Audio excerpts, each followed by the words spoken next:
The title of the story is The Whisperer in Darkness. The author is HP Lovecraft. My name is Dudley Knight, and this is The Graveyard Shift.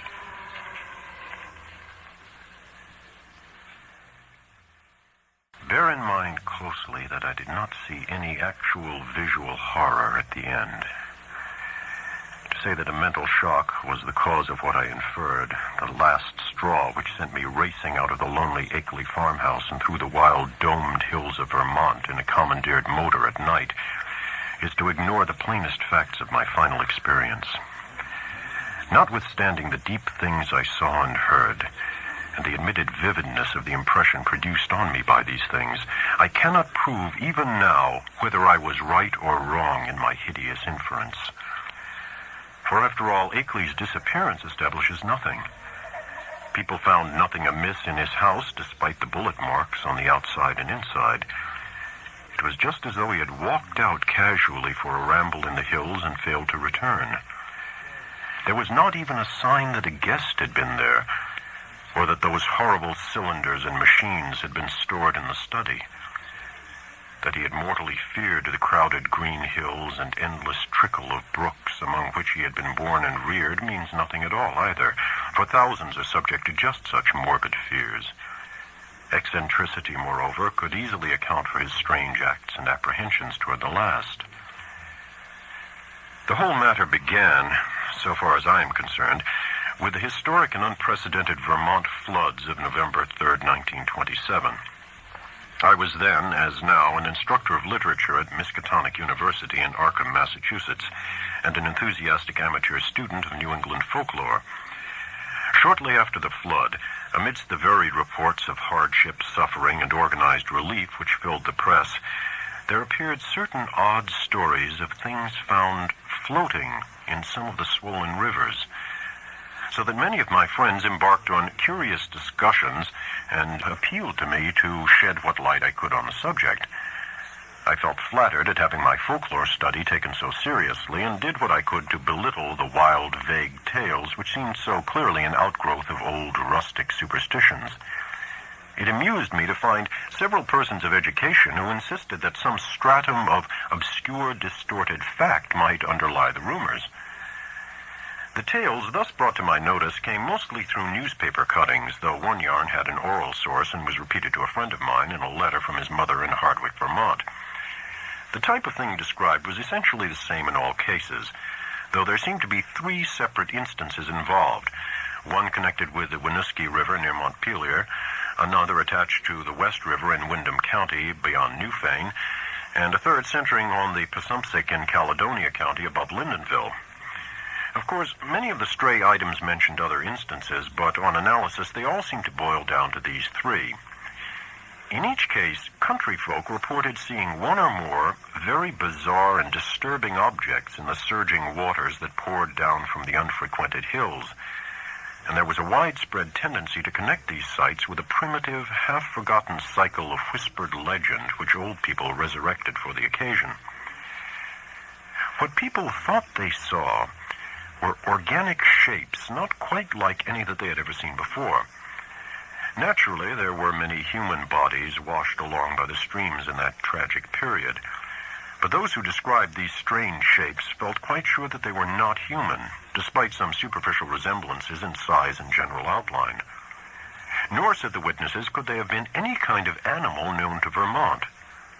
They were pinkish things about 5 feet long, with crustaceous bodies bearing vast pairs of dorsal fins or membranous wings, and several sets of articulated limbs, and with a sort of convoluted ellipsoid covered with multitudes of very short antennae where a head would ordinarily be. It was really remarkable how closely the reports from different sources tended to coincide, though the wonder was lessened by the fact that the old legends shared at one time throughout the hill country furnished a morbidly vivid picture which might well have colored the imaginations of all the witnesses concerned.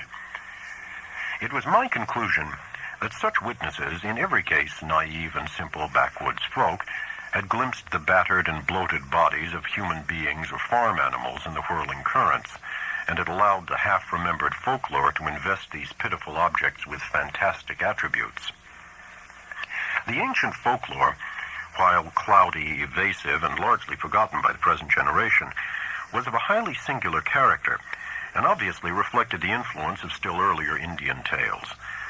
I knew it well, though I had never been in Vermont, through the exceedingly rare monograph of Eli Davenport, which embraces material orally obtained prior to 1839 among the oldest people of the state. This material, moreover, closely coincided with tales which I had personally heard from elderly rustics in the mountains of New Hampshire.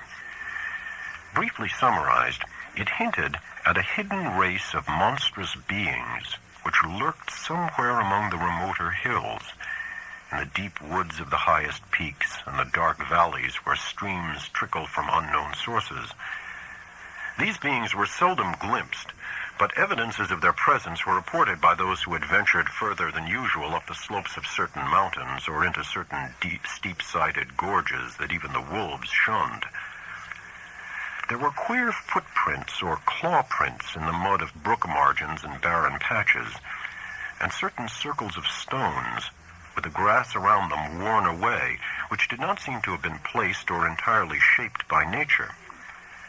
There were, too, certain caves of problematical depth in the sides of the hills, with mouths closed by boulders in a manner scarcely accidental, and with more than an average quota of the queer prints leading both toward and away from them, if indeed the direction of these prints could be justly estimated. And worst of all, there were the things which adventurous people had seen very rarely in the twilight of the remotest valleys and the dense perpendicular woods above the limits of normal hill climbing. It would have been less uncomfortable if the stray accounts of these rumors had not agreed so well. As it was, nearly all of the rumors had several points in common, averring that the creatures were a sort of huge, light red crab with many pairs of legs and with two great bat-like wings in the middle of the back. They sometimes walked on all their legs and sometimes on the hindmost pair only, using the others to convey large objects of indeterminate nature. On one occasion they were spied in considerable numbers, a detachment of them wading along a shallow woodland watercourse, 3 abreast in evidently disciplined formation. Once a specimen was seen flying, launching itself from the top of a bald, lonely hill at night, and vanishing in the sky after its great flapping wings had been silhouetted an instant against the full moon. These things seemed content, on the whole, to let mankind alone, though they were at times held responsible for the disappearance of venturesome individuals, especially persons who built houses too close to certain valleys or too high up on certain mountains.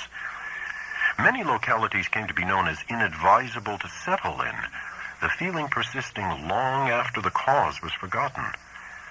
People would look up at some of the neighboring mountain precipices with a shudder, even when not recalling how many settlers had been lost and how many farmhouses burnt to ashes on the lower slopes of these grim green sentinels.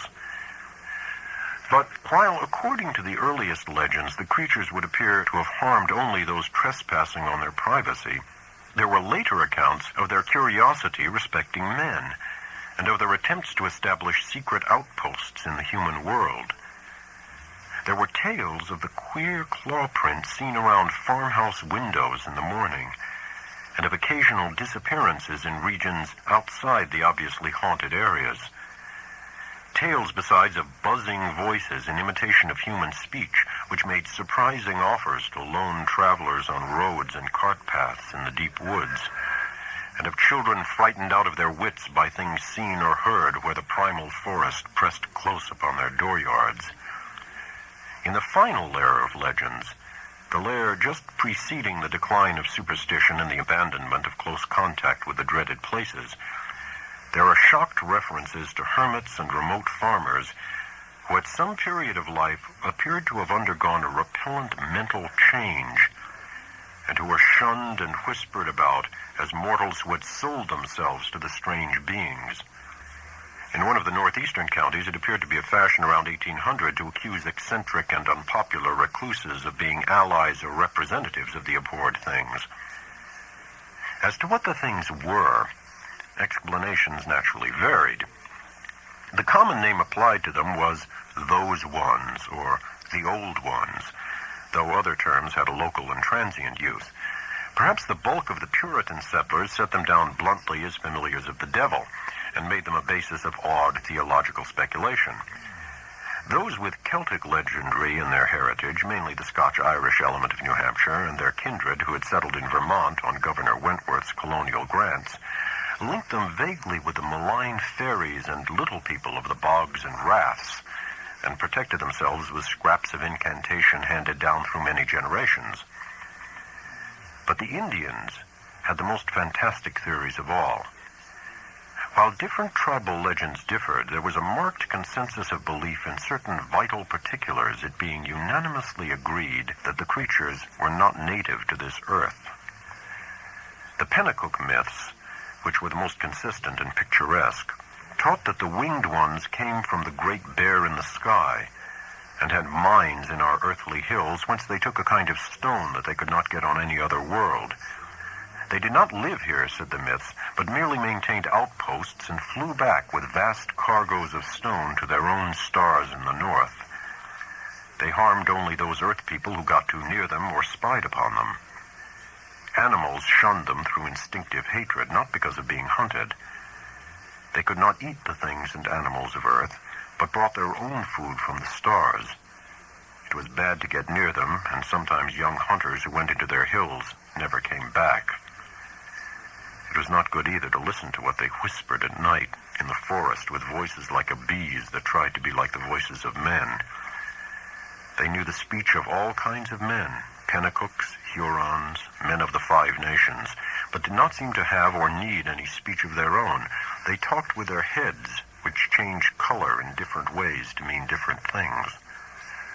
All the legendary, of course, white and Indian alike, died down during the 19th century, except for occasional atavistical flare-ups. The ways of the Vermonters became settled, and once their habitual paths and dwellings were established according to a certain fixed plan, they remembered less and less what fears and avoidances had determined that plan, and even that there had been any fears or avoidances. Most people simply knew that certain hilly regions were considered as highly unhealthy, unprofitable, and generally unlucky to live in, and that the farther one kept from them, the better off one usually was. In time, the ruts of custom and economic interest became so deeply cut in approved places that there was no longer any reason for going outside them, and the haunted hills were left deserted by accident rather than by design. Save during infrequent local scares, only wonder-loving grandmothers and retrospective nonagenarians ever whispered of beings dwelling in those hills. And even such whisperers admitted that there was not much to fear from those things now that they were used to the presence of houses and settlements, and now that human beings let their chosen territory severely alone. All this I had long known from my reading, and when certain folk tales picked up in New Hampshire. Hence, when the flood time rumors began to appear, I could easily guess what imaginative background had evolved them. I took great pains to explain this to my friends, and was correspondingly amused when several contentious souls continued to insist on a possible element of truth in the reports. Such persons tried to point out that the early legends had a significant persistence in uniformity, and that the virtually unexplored nature of the Vermont hills made it unwise to be dogmatic about what might or might not dwell among them. Nor could they be silenced by my assurance that all the myths were of a well-known pattern common to most of mankind, and determined by early phases of imaginative experience which always produced the same type of delusion. It was of no use to demonstrate to such opponents that the Vermont myths differed but little in essence from those universal legends of natural personification which filled the ancient world with fauns and dryads and satyrs, suggested the Kalikanzarai of modern Greece, and gave to wild Wales and Ireland their dark hints of strange, small, and terrible hidden races of troglodytes and burrowers. No use either to point out the even more startlingly similar belief of the Nepalese hill tribes in the dreaded Migo, or abominable snowmen, who lurk hideously amidst the ice and rock pinnacles of the Himalayan summits. When I brought up this evidence, my opponents turned it against me by claiming that it must imply some actual historicity for the ancient tales, that it must argue the real existence of some queer elder Earth race, driven to hiding after the advent and dominance of mankind, which might very conceivably have survived in reduced numbers to relatively recent times, or even to the present. The more I laughed at such theories, the more these stubborn friends asseverated them, adding that even without the heritage of legend, the recent reports were too clear, consistent, detailed, and sanely prosaic in manner of telling to be completely ignored. 2 or 3 fanatical extremists went so far as to hint at possible meanings in the ancient Indian tales, which gave the hidden beings a non-terrestrial origin, citing the extravagant books of Charles Fort with their claims that voyagers from outer worlds and outer space have often visited the Earth. Most of my foes, however, were merely romanticists who insisted on trying to transfer to real life the fantastic lore of lurking little people made popular by the magnificent horror fiction of Arthur Machen. As was only natural under the circumstances, this piquant debating finally got into print in the form of letters to the Arkham Advertiser, some of which were copied in the press of those Vermont regions whence the flood stories came. The Rutland Herald gave half a page of extract from the letters on both sides, while the Brattleboro Reformer reprinted one of my long historical and mythological summaries in full, with some accompanying comments in the Pendrifters thoughtful column, which supported and applauded my skeptical conclusions. By the spring of 1928, I was almost a well-known figure in Vermont, notwithstanding the fact that I had never set foot in the state. Then came the challenging letters from Henry Akeley, which impressed me so profoundly, and which took me for the first and last time to that fascinating realm of crowded green precipices and muttering forest streams. Most of what I know of Henry Wentworth Akeley was gathered by correspondence with his neighbors and with his only son in California after my experience in his lonely farmhouse. He was, I discovered, the last representative in his home soil of a long, locally distinguished line of jurists, administrators, and gentlemen agriculturalists.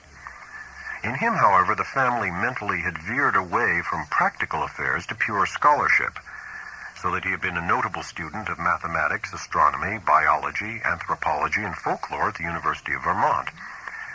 I had never previously heard of him, and he did not give many autobiographical details in his communications, but from the first I saw that he was a man of character, education, and intelligence, albeit a recluse with very little worldly sophistication. Despite the incredible nature of what he claimed, I could not help at once taking Akeley more seriously than I had taken any of the other challengers of my views. For one thing, he was really close to the actual phenomena, visible and tangible, that he speculated so grotesquely about. And for another, he was amazingly willing to leave his conclusions in a tentative state like a true man of science. He had no personal preferences to advance, and was always guided by what he took to be solid evidence. Of course, I began by considering him mistaken, but gave him credit for being intelligently mistaken. And at no time did I emulate some of his friends in attributing his ideas and his fear of the lonely green hills to insanity.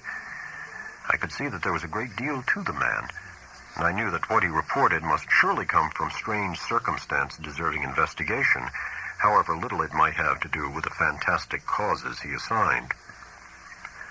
Later on, I received from him certain material proofs which placed the matter on a somewhat different and bewilderingly bizarre basis. I cannot do better than transcribe in full, so far as is possible, the long letter in which Akeley introduced himself, and which formed such an important landmark in my own intellectual history. It is no longer in my possession, but my memory holds almost every word of its portentous message, and again I affirm my confidence in the sanity of the man who wrote it. Here is the text, a text which reached me in the cramped, archaic-looking scrawl of one who had obviously not mingled much in the world during his sedate, scholarly life. RFD 2, Townsend, Windham County, Vermont, May 5th, 1928.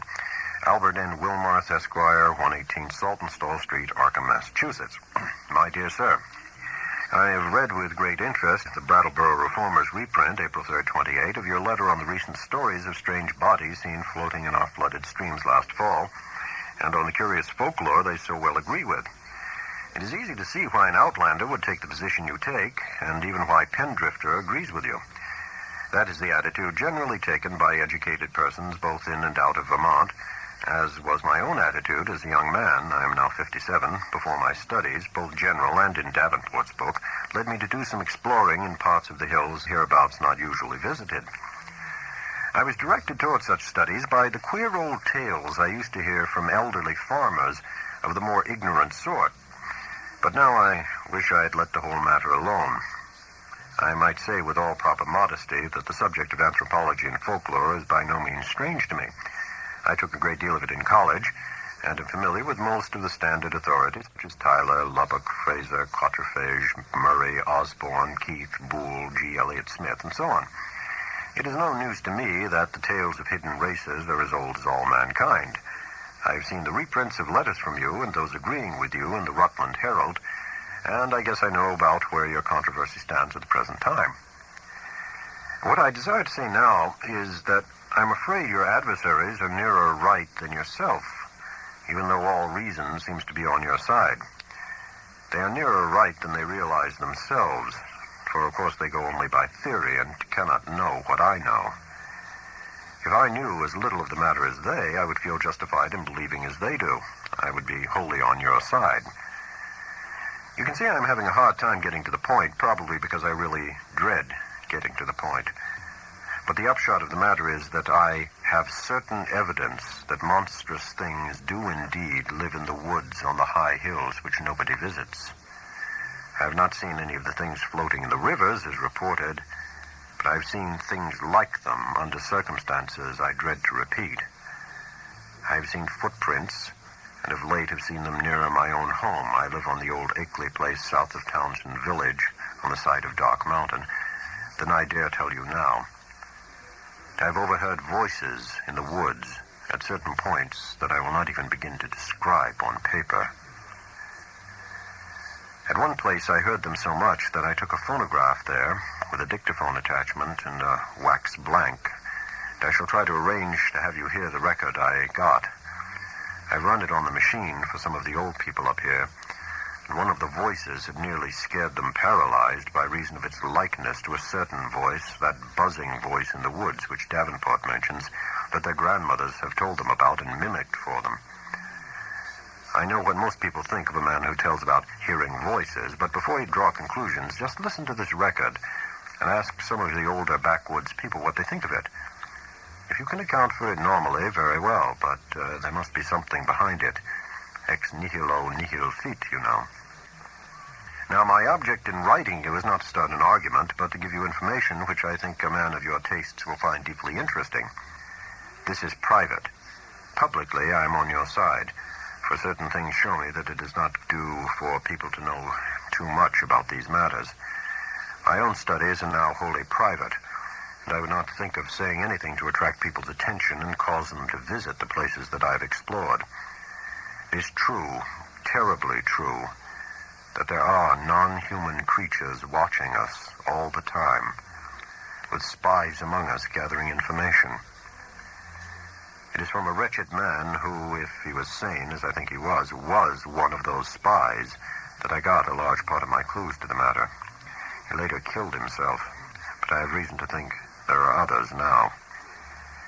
The things come from another planet, being able to live in interstellar space and fly through it on clumsy, powerful wings which have a way of resisting the ether, but which are too poor at steering to be much use in helping them about on Earth. I will tell you about this later if you do not dismiss me at once as a madman. They come here to get metals from mines that go deep under the hills, and I think I know where they come from. They will not hurt us if we let them alone, but no one can say what will happen if we get too curious about them. Of course, a good army of men could wipe out their mining colony. That is what they're afraid of. But if that happened, more would come from outside, any number of them. They could easily conquer the Earth. But they've not tried so far because they've not needed to. They would rather leave things as they are to save bother. I think they mean to get rid of me because of what I have discovered. There's a great black stone with unknown hieroglyphics half worn away, which I found in the woods on Round Hill east of here. And after I took it home, everything became different. If they think I suspect too much, they will either kill me or take me off the earth to where they come from. They like to take away men of learning once in a while to keep informed on the state of things in the human world. This leads me to my secondary purpose in addressing you, namely to urge you to hush up the present debate rather than give it more publicity. People must be kept away from these hills, and in order to effect this, their curiosity ought not to be aroused any further. Heaven knows there is peril enough anyway from promoters and real estate men flooding Vermont with herds of summer people to overrun the wild places and cover the hills with cheap bungalows. I shall welcome further communication with you and shall try to send you the phonograph record and black stone, which is so warm that photographs don't show much, by express if you are willing. I say try because I think these creatures have a way of tampering with things around here. There is a sullen, furtive fellow named Brown on a farm near the village who I think is their spy. Little by little, they are trying to cut me off from our world because I know too much about their world. They have the most amazing way of finding out what I do. You may not even get this letter. I think I shall have to leave this part of the country and go live with my son in San Diego, California, if things get any worse. But it's not easy to give up the place you were born in and where your family has lived for 6 generations. Also, I would hardly dare sell this house to anybody now that the creatures have taken notice of it. They seem to be trying to get the black stone back and destroy the phonograph record, but I shall not let them if I can help it. My great police dogs always hold them back, for there are very few here as yet, and they are clumsy at getting about. As I've said, their wings are not much use for short flights on Earth. I'm on the very brink of deciphering that stone in a very terrible way, and with your knowledge of folklore, you may be able to supply the missing links enough to help me. I suppose you know all about the fearful myths antedating the coming of man to the Earth, the Yog-Sothoth and Kutulium cycles, which are hinted at in the Necronomicon. I had access to a copy of that once, and I hear that you have one in your college library under lock and key. To conclude, Mr. Wilmarth, I think that with our respective studies, we can be very useful to each other. I don't wish to put you in any peril, and I suppose I ought to warn you that possession of the stone and the record won't be very safe, but I think you will find any risks worth running for the sake of knowledge. I will drive down to Newfane or Brattleboro to send whatever you authorize me to send, for the express offices there are to be more to be trusted. I might say that I live quite alone now, since I can't keep hired help anymore. I won't stay because of the things that try to get near the house at night and keep the dogs barking continually. I'm glad I didn't get as deep as this into the business while my wife was alive, for it would have driven her mad. Hoping that I'm not bothering you unduly and that you will decide to get in touch with me rather than throw this letter into the wastebasket as a madman's raving, I am yours very truly, Henry W. Akeley. P.S. I'm making some extra prints of certain photographs taken by me, which I think will help to prove a number of the points I have touched on. The old people think they are monstrously true. I will send you these very soon if you're interested. H.W.A. It would be difficult to describe my sentiments upon reading this strange document for the first time. By all ordinary rules, I ought to have laughed more loudly at these extravagances than at the far milder theories which had previously moved me to mirth, yet something in the tone of the letter made me take it with a paradoxical seriousness. Not that I believed for a moment in the hidden race from the stars which my correspondent spoke of, but that after some grave preliminary doubts, I grew to feel oddly sure of his sanity and sincerity, and of his confrontation by some genuine, though singular and abnormal phenomenon which he could not explain except in this imaginative way. It could not be as he thought it, I reflected, yet on the other hand it could not be otherwise than worthy of investigation. The man seemed unduly excited and alarmed about something, but it was hard to think that all cause was lacking. He was so specific and logical in certain ways, and after all, his yarn did fit in so perplexingly well with some of the old myths, even the wildest Indian legends. That he had really overheard disturbing voices in the hills, and had really found the black stone he spoke about, was wholly possible, despite the crazy inferences he had made, inferences probably suggested by the man who had claimed to be a spy of the outer beings and had later killed himself. it was easy to deduce that this man must have been wholly insane, but that he probably had a streak of perverse outward logic which made the naive Akeley, already prepared for such things by his folklore studies, believe the tale. As for the latest developments, it appeared from his inability to keep hired help that Akeley's humbler rustic neighbors were as convinced as he that the house was besieged by uncanny things at night. The dogs really barked, too. And then the matter of that phonograph record, which I could not but believe he had obtained in the way he said. It must mean something. Whether animal noises deceptively like human speech, or the speech of some hidden, night-haunting human being decayed to a state not much above that of lower animals. From this, my thoughts went back to the black hieroglyphed stone, and to speculations about what it might mean. Then to, what of the photographs which Akeley said he was about to send, and which the old people had found so convincingly terrible? As I reread the cramped handwriting, I felt as never before that my credulous opponents might have more on their side than I had conceded. After all, there might be, in some queer and perhaps hereditarily misshapen outcasts in these shunned hills, even though no such race of star-born monsters as folklore claimed. And if there were, then the presence of strange bodies in the flooded streams would not be wholly beyond belief. Was it too presumptuous to suppose that both the old legends and the recent reports had this much reality behind them? But even as I harbored these thoughts, I felt ashamed that so fantastic a piece of bizarrerie as Henry Akeley's wild letter had brought them up. In the end, I answered Akeley's letter, adopting a tone of friendly interest and soliciting further particulars. His reply came almost by return mail, and contained, true to promise, a number of Kodak views of scenes and objects illustrating what he had to tell. Glancing at these pictures as I took them from the envelope, I felt a curious sense of fright and nearness to forbidden things.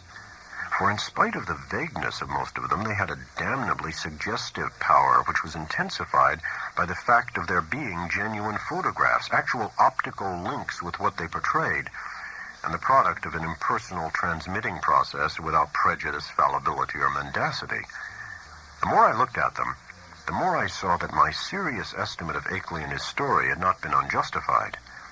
Certainly, these pictures carried conclusive evidence of something in the Vermont hills, which was at least vastly outside the radius of our common knowledge and belief.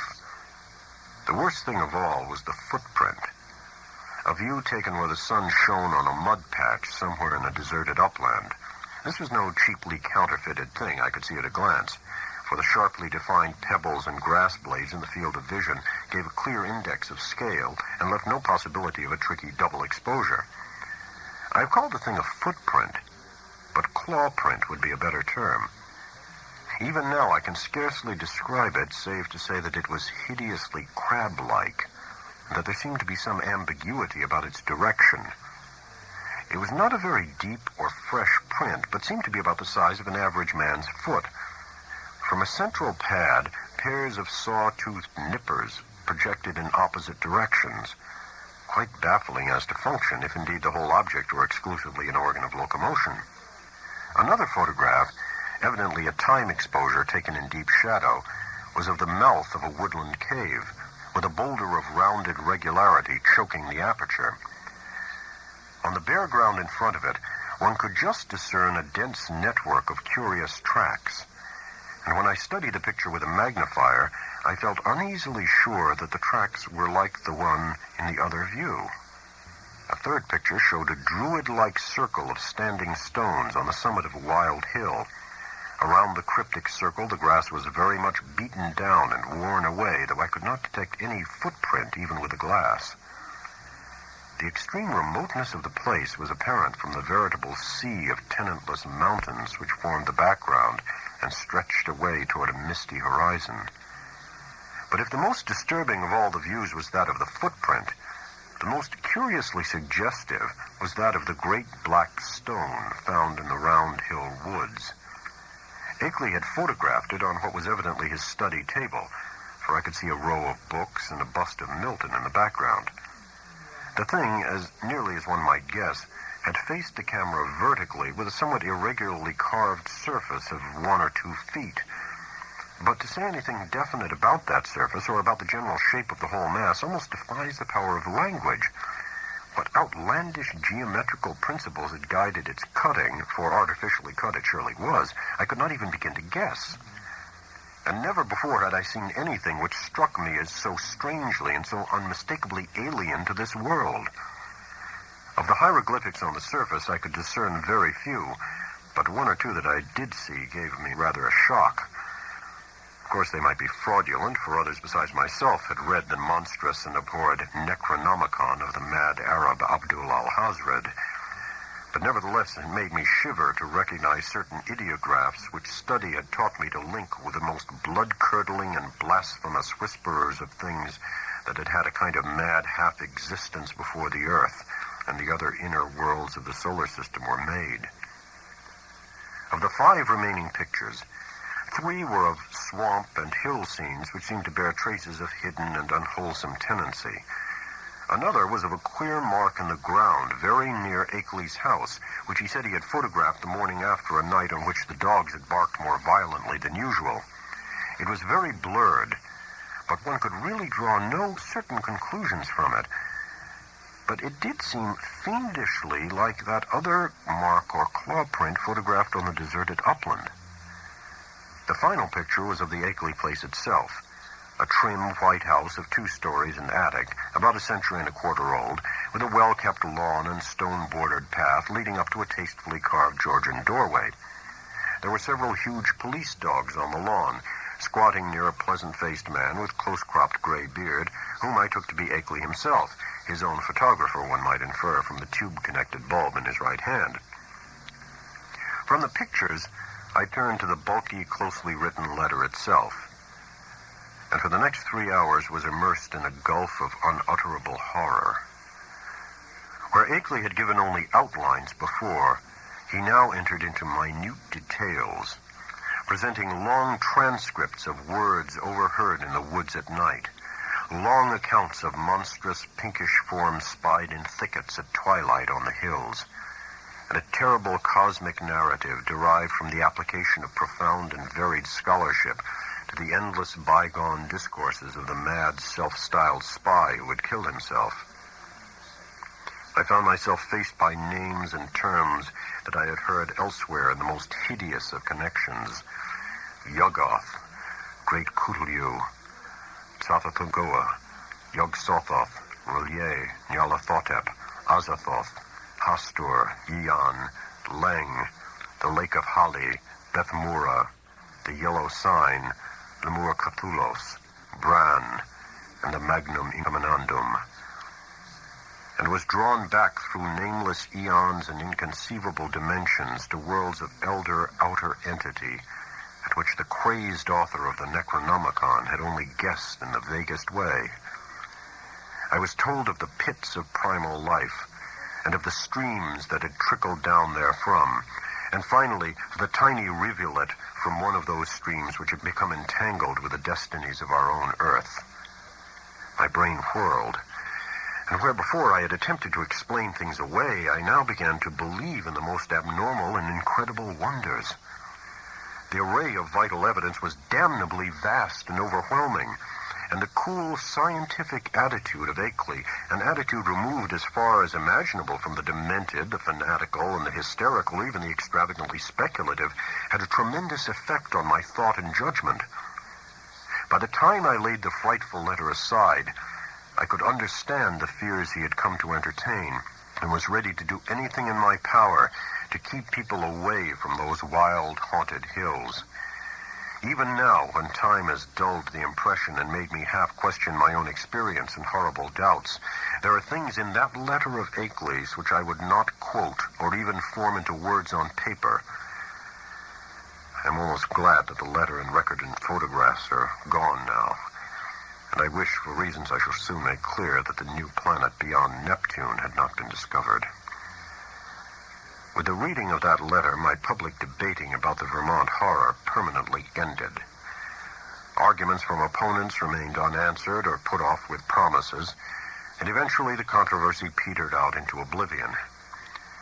During late May and June, I was in constant correspondence with Akeley, though once in a while a letter would be lost, so that we would have to retrace our ground and perform considerable laborious copying. What we were trying to do as a whole was to compare notes in matters of obscure mythological scholarship and arrive at a clearer correlation of the Vermont horrors with the general body of primitive world legend. For one thing, we virtually decided that these morbidities and the hellish Himalayan Miko were one and the same order of incarnated nightmare. There was also absorbing zoological conjectures, which I would have referred to Professor Dexter in my own college, but for Akeley's imperative command to tell no one of the matter before us. If I seem to disobey that command now, it is only because I think that at this stage a warning about those farther Vermont hills and about those Himalayan peaks which bold explorers are more and more determined to ascend is more conducive to public safety than silence would be. One specific thing we were leading up to was a deciphering of the hieroglyphics on that infamous black stone, a deciphering which might well place us in possession of secrets deeper and more dizzying than any formerly known to man. Toward the end of June, the phonograph record came. Shipped from Brattleboro, since Akeley was unwilling to trust conditions on the branch line north of there, he had begun to feel an increased sense of espionage, aggravated by the loss of some of our letters, and said much about the insidious deeds of certain men whom he considered tools and agents of the hidden beings. Most of all, he suspected the surly farmer, Walter Brown, who lived alone on a run-down hillside place near the deep woods, and who was seen loafing around corners in Brattleboro, Bellows Falls, Newfane, and South Londonderry in the most inexplicable and seemingly unmotivated way. Brown's voice, he felt convinced, was one of those he had overheard on a certain occasion in a very terrible conversation, and he had once found a footprint or claw print near Brown's house, which might possess the most ominous significance. It had been curiously near some of Brown's own footprints that faced toward it. So the record was shipped from Brattleboro, whither Akeley drove in his Ford car along the lonely Vermont back roads. He confessed in an accompanying note that he was beginning to be afraid of these roads, and that now he would not even go into Townsend for supplies except in broad daylight. It did not pay, he repeated again and again, to know too much unless one were very remote from those silent and problematical hills. He would be going to California pretty soon to live with his son, though it was hard to leave a place where all one's memories and ancestral feelings centered. Before trying the record on the commercial machine, which I borrowed from the college administration building, I carefully went over all the explanatory matter in Akeley's various letters. This record, he had said, was obtained about 1 a.m. on the 1st of May, 1915, near the closed mouth of a cave where the wooded west slope of Dark Mountain rises out of Lee's Swamp. The place had been unusually plagued with strange voices, this being the reason he had brought the phonograph, dictaphone, and blank in expectation of results. Former experience had told him that May Eve, the hideous Sabbath night of underground European legend, would probably be more fruitful than any other date, and he was not disappointed. It was noteworthy, though, that he never again heard voices at that particular spot. Unlike most of the overheard forest voices, the substance of the record was quasi-ritualistic and included one palpably human voice which Akeley had never been able to place. It was not Brown's, but seemed to be that of a man of greater cultivation. The second voice, however, was the real crux of the thing, for this was the accursed buzzing, which had no likeness to humanity, despite the human words which it uttered in good English grammar and a scholarly accent. The recording phonograph and dictaphone had not worked uniformly well, and of course had been at a great disadvantage because of the remote and muffled nature of the overheard ritual, so that the actual speech secured was very fragmentary. Akeley had given me a transcript of what he believed the spoken words to be, and I glanced through this again as I prepared the machine for action. The text was darkly mysterious rather than openly horrible, though a knowledge of its origin and manner of gathering gave it all the associative horror which any words could well possess. I will present it here in full as I remember it, and I am fairly confident that I know it correctly by heart, not only from reading the transcript, but from playing the record itself over and over again. It is not a thing which one might readily forget. Indistinguishable sounds. A cultivated male human voice is the lord of the wood, even to, and the gifts of the men of Lang.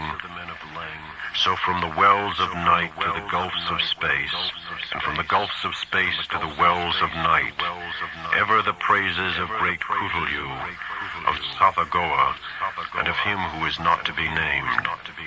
Ever their praises, and abundance to the black goat of the woods, Ia Shub-Niggurath, the goat with 1,000 young. A buzzing imitation of human speech. Ia Shub-Niggurath, the black goat of the woods with 1,000 young. Human voice. And it has come to pass that the Lord of the Woods, being 7 and 9 down the onyx steps, attributes to him in the gulf Azathoth, he of whom thou hast taught us marvels. On the wings of night, out beyond space, to that whereof Yuggoth is the youngest child, rolling alone in black ether at the rim. Buzzing voice. Go out among men and find the ways thereof, that he in the gulf may know. To Nyarlathotep, mighty messenger, must all things be told. And he shall put on the semblance of men, the waxen mask and the robe that hides, and come down from the world of 7 suns to mock. Human voice. Nyarlathotep, great messenger, bringer of strange joy to Yuggoth through the void, father of the million favored ones, stalker among... Speech cut off by end of record. Such were the words for which I was to listen when I started the phonograph. It was with a trace of genuine dread and reluctance that I pressed the lever and heard the preliminary scratching of the sapphire point. And I was glad that the first faint fragmentary words were in a human voice, a mellow, educated voice which seemed vaguely Bostonian in accent and was certainly not that of any native of the Vermont hills. As I listened to the tantalizingly feeble rendering, I seemed to find the speech identical with Akeley's carefully prepared transcript. On it, chanted in that mellow Bostonian voice, Ia Shub-Niggurath, the goat with 1,000 young. And then I heard the other voice. To this hour I shudder retrospectively when I think how it struck me, prepared though I was by Akeley's accounts. Those to whom I have since described the record profess to find nothing but cheap imposture or madness in it. But could they have heard the accursed thing itself, or read the bulk of Akeley's correspondence, especially that terrible and encyclopedic second letter, I know they would think differently. It is, after all, a tremendous pity that I did not disobey Akeley and play the record for others. A tremendous pity, too, that all the letters were lost. To me, with my first-hand impression of the actual sounds and with my knowledge of the background and surrounding circumstances, the voice was a monstrous thing. It followed swiftly the human voice in ritualistic response.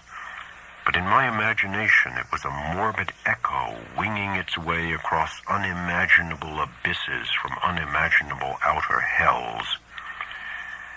It is more than 2 years now since I last ran off that blasphemous waxen cylinder.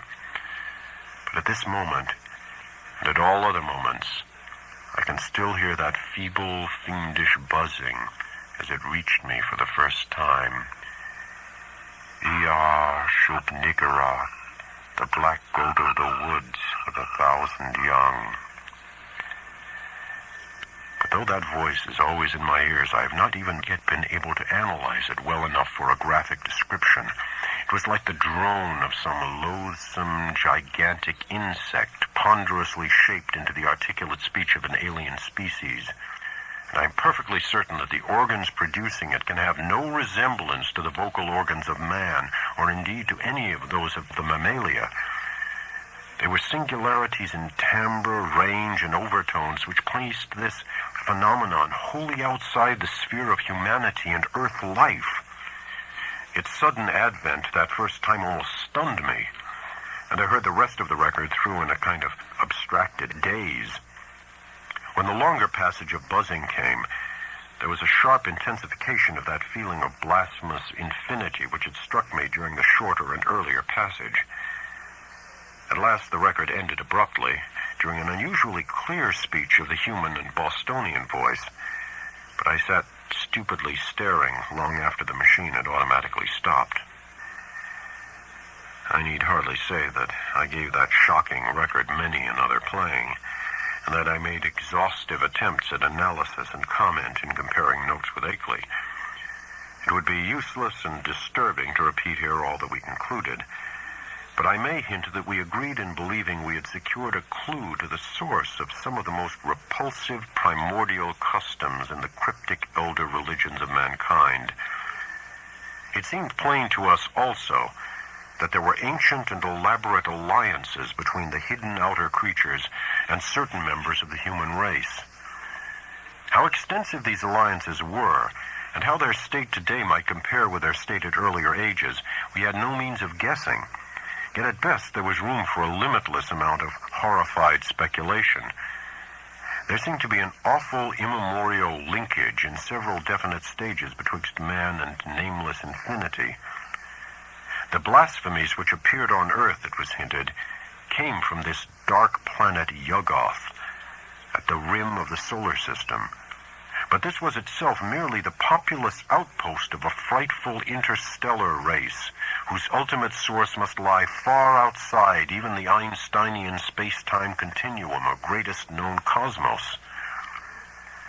Meanwhile, we continued to discuss the Black Stone and the best way of getting it to Arkham, Akeley deeming it inadvisable to have me visit him at the scene of his nightmare studies.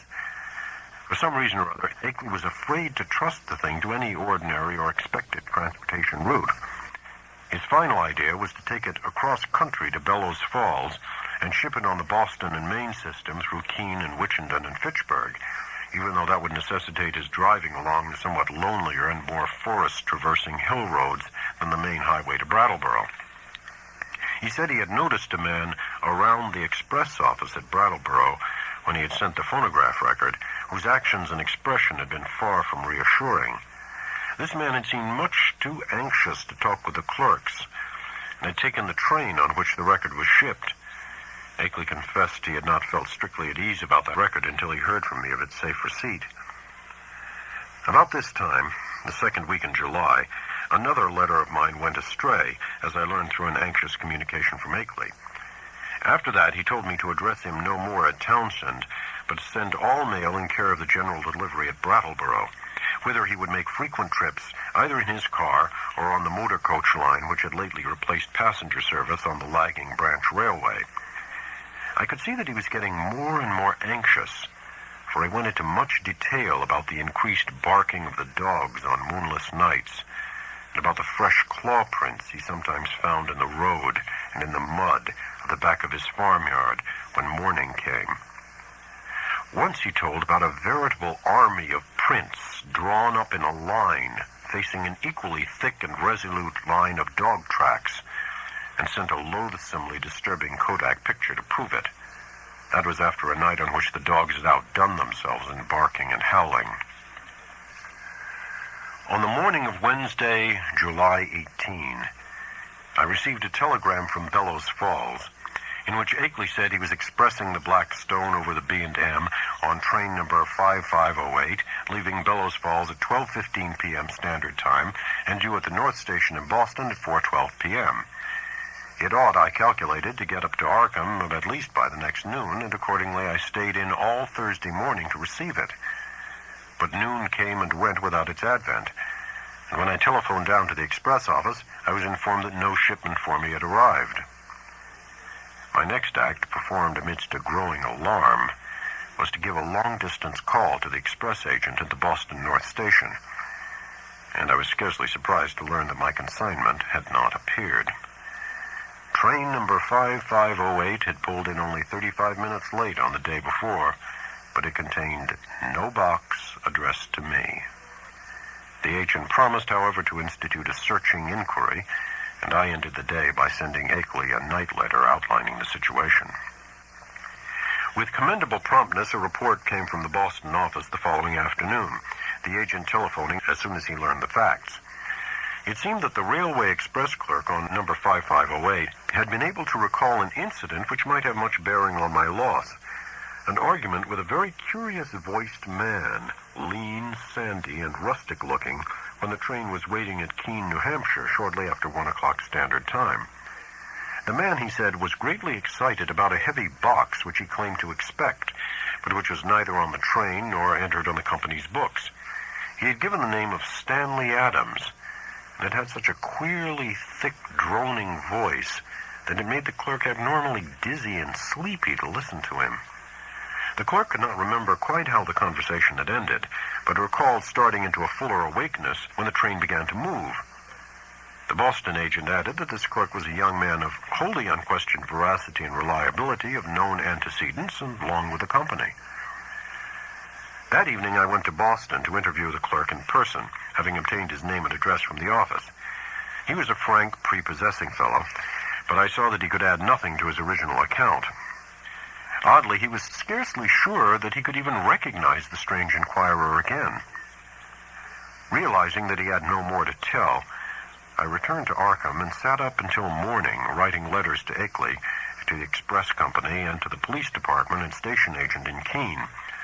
I felt that the strange-voiced man who had so queerly affected the clerk must have a pivotal place in the ominous business, and hoped that Keene station employees and telegraph office records might tell something about him and how he happened to make his inquiry when and where he did. I must admit, however, that all my investigations came to nothing.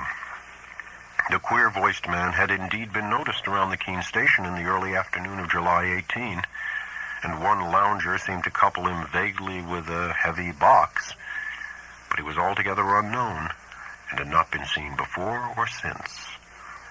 He had not visited the telegraph office or received any message so far as could be learned, nor had the message which might justly be considered a notice of the Blackstones' presence on number 5508 come through the office for anyone. Naturally, Akeley joined with me in conducting these inquiries, and even made a personal trip to Keene to question the people around the station. But his attitude toward the matter was more fatalistic than mine. He seemed to find the loss of the box a portentous and menacing fulfillment of inevitable tendencies, and had no real hope at all of its recovery.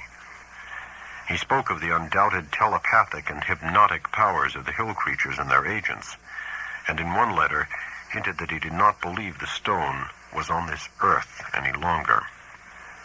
For my part, I was duly enraged, for I felt there was at least a chance of learning profound and astonishing things from the old blurred hieroglyphs. The matter would have rankled bitterly in my mind had not Akeley's immediately subsequent letters brought up a new phase of the whole horrible hill problem, which at once seized all my attention. The unknown things, Akeley wrote in a script grown pitifully tremulous, had begun to close in on him with a wholly new degree of determination. The nocturnal barking of the dogs whenever the moon was dim or absent was hideous now, and there had been attempts to molest him on the lonely roads he had to traverse by day. On the 2nd of August, while bound for the village in his car, he had found a tree trunk laid in his path at a point where the highway ran through a deep patch of woods, while the savage barking of the two great dogs he had with him told all too well of the things which must have been lurking near. What would have happened had the dogs not been there, he did not dare guess, but he never went out now without at least two of his faithful and powerful pack. Other road experiences occurred on August 5th and 6th, a shot grazing his car on one occasion, and the barking of the dogs telling of unholy woodland presences on the other. On August 15th, I received a frantic letter which disturbed me greatly, and which made me wish Akeley could put aside his lonely reticence and call in the aid of the law. There had been frightful happenings on the night of the 12th to 13th, bullets flying outside the farmhouse, and 3 of the 12 great dogs being found shot dead in the morning. There were myriads of claw prints in the road, and the human prints of Walter Brown among them. Akeley had started to telephone to Brattleboro for more dogs, but the wire had gone dead before he had a chance to say much. Later, he went to Brattleboro in his car and learned that linemen there had found the main cable neatly cut at a point where it ran through the deserted hills north of Newfane. But he was about to start home with 4 fine new dogs and several cases of ammunition for his big game repeating rifle. The letter was written at the post office in Brattleboro and came through to me without delay. My attitude toward the matter was by this time quickly slipping from a scientific to an alarmedly personal one. I was afraid for Akeley in his remote, lonely farmhouse, and half afraid for myself because of the now definite connection with the strange hill problem. The thing was reaching out so. Would it suck me in and engulf me? In replying to his letter, I urged him to seek help and hinted that I might take action myself if he did not. I spoke of visiting Vermont in person in spite of his wishes and of helping him explain the situation to the proper authorities. In return, however, I received only a telegram from Bellows Falls which read thus: "Appreciate your position but can do nothing. Take no action yourself, for it could only harm both. Wait for explanation. Henry Akeley." But the affair was steadily deepening. Upon my replying to the telegram, I received a shaky note from Akeley with the astonishing news that he had not only never sent the wire, but had not received the letter from me to which it was an obvious reply. Hasty inquiries by him at Bellows Falls had brought out that the message was deposited by a strange, sandy-haired man with a curiously thick, droning voice, though more than this he could not learn. The clerk showed him the original text as scrawled in pencil by the sender, but the handwriting was wholly unfamiliar. It was noticeable that the signature was misspelled, A-K-E-L-Y, without the second E. Certain conjectures were inevitable, but amidst the obvious crisis, he did not stop to elaborate on them. He spoke of the death of more dogs, and the purchase of still others, and of the exchange of gunfire which had become a settled feature each moonless night. Brown's prints and the prints of at least 1 or 2 more shod human figures were now found regularly among the claw prints in the road and at the back of the farmyard. It was, Akeley admitted, a pretty bad business, and before long he would probably have to go live with his California son, whether or not he could sell the old place. But it was not easy to leave the only spot one could really think of as home. He must try to hang on a little longer. Perhaps he could scare off the intruders, especially if he openly gave up all further attempts to penetrate their secrets. Writing Akeley at once, I renewed my offers of aid, and spoke again of visiting him and helping him convince the authorities of his dire peril. In his reply, he seemed less set against that plan than his past attitude would have led one to predict, but said he would like to hold off a little while longer, long enough to get his things in order and reconcile himself to the idea of leaving an almost morbidly cherished birthplace. People looked askance at his studies and speculations, and it would be better to get quietly off without setting the countryside in a turmoil and creating widespread doubts of his own sanity.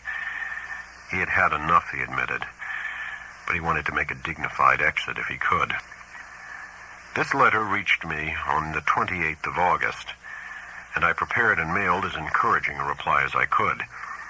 Apparently the encouragement had effect, for Akeley had fewer terrors to report when he acknowledged my note.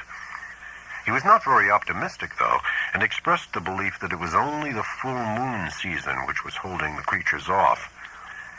He hoped there would not be as many densely cloudy nights, and talked vaguely of boarding in Brattleboro when the moon waned. Again I wrote him encouragingly, but on September 5th there came a fresh communication which had obviously crossed my letter in the mails, and to this I could not give any such hopeful response.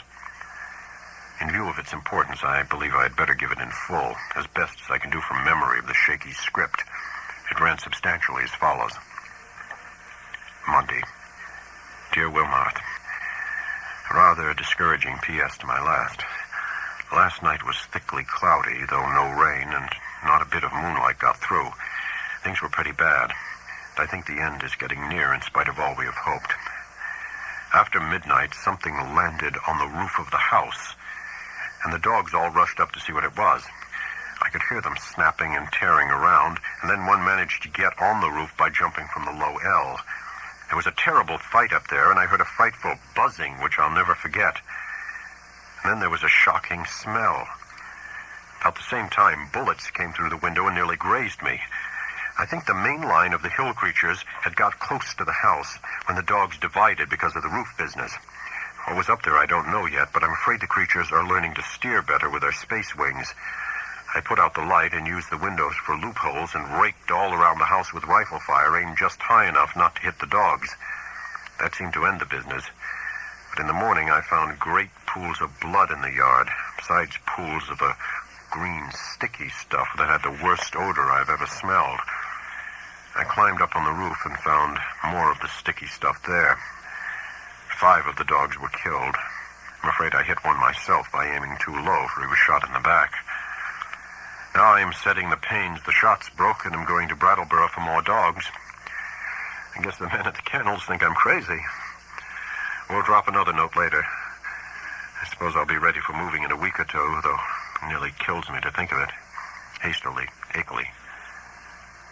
But this was not the only letter from Akeley to cross mine. On the next morning, September 6th, still another came, this time a frantic scrawl, which utterly unnerved me and put me at a loss of what to say or do next. Again, I cannot do better than quote the text as faithfully as memory will let me. Tuesday. The clouds didn't break, so no moon again, and going into the wane anyhow. I'd have the house wired for electricity and put in a searchlight if I didn't know they'd cut the cables as fast as they could be mended. I think I'm going crazy. It may be that all I have written you is a dream or madness. It was bad enough before, but this time it is too much. They talked to me last night. Talked in that cursed buzzing voice and told me things that I dare not repeat to you. I heard them plainly above the barking of the dogs, and once when they were drowned out, a human voice helped them. Keep out of this, Wilmarth. It is worse than either you or I ever suspected. They don't mean to let me get to California now. They want to take me off alive, or what theoretically and mentally amounts to alive, not only to Yuggoth, but beyond that, away outside the galaxy, and possibly beyond the last curved rim of space. I told them I wouldn't go where they wish, or in the terrible way they proposed to take me, but I'm afraid it will be no use.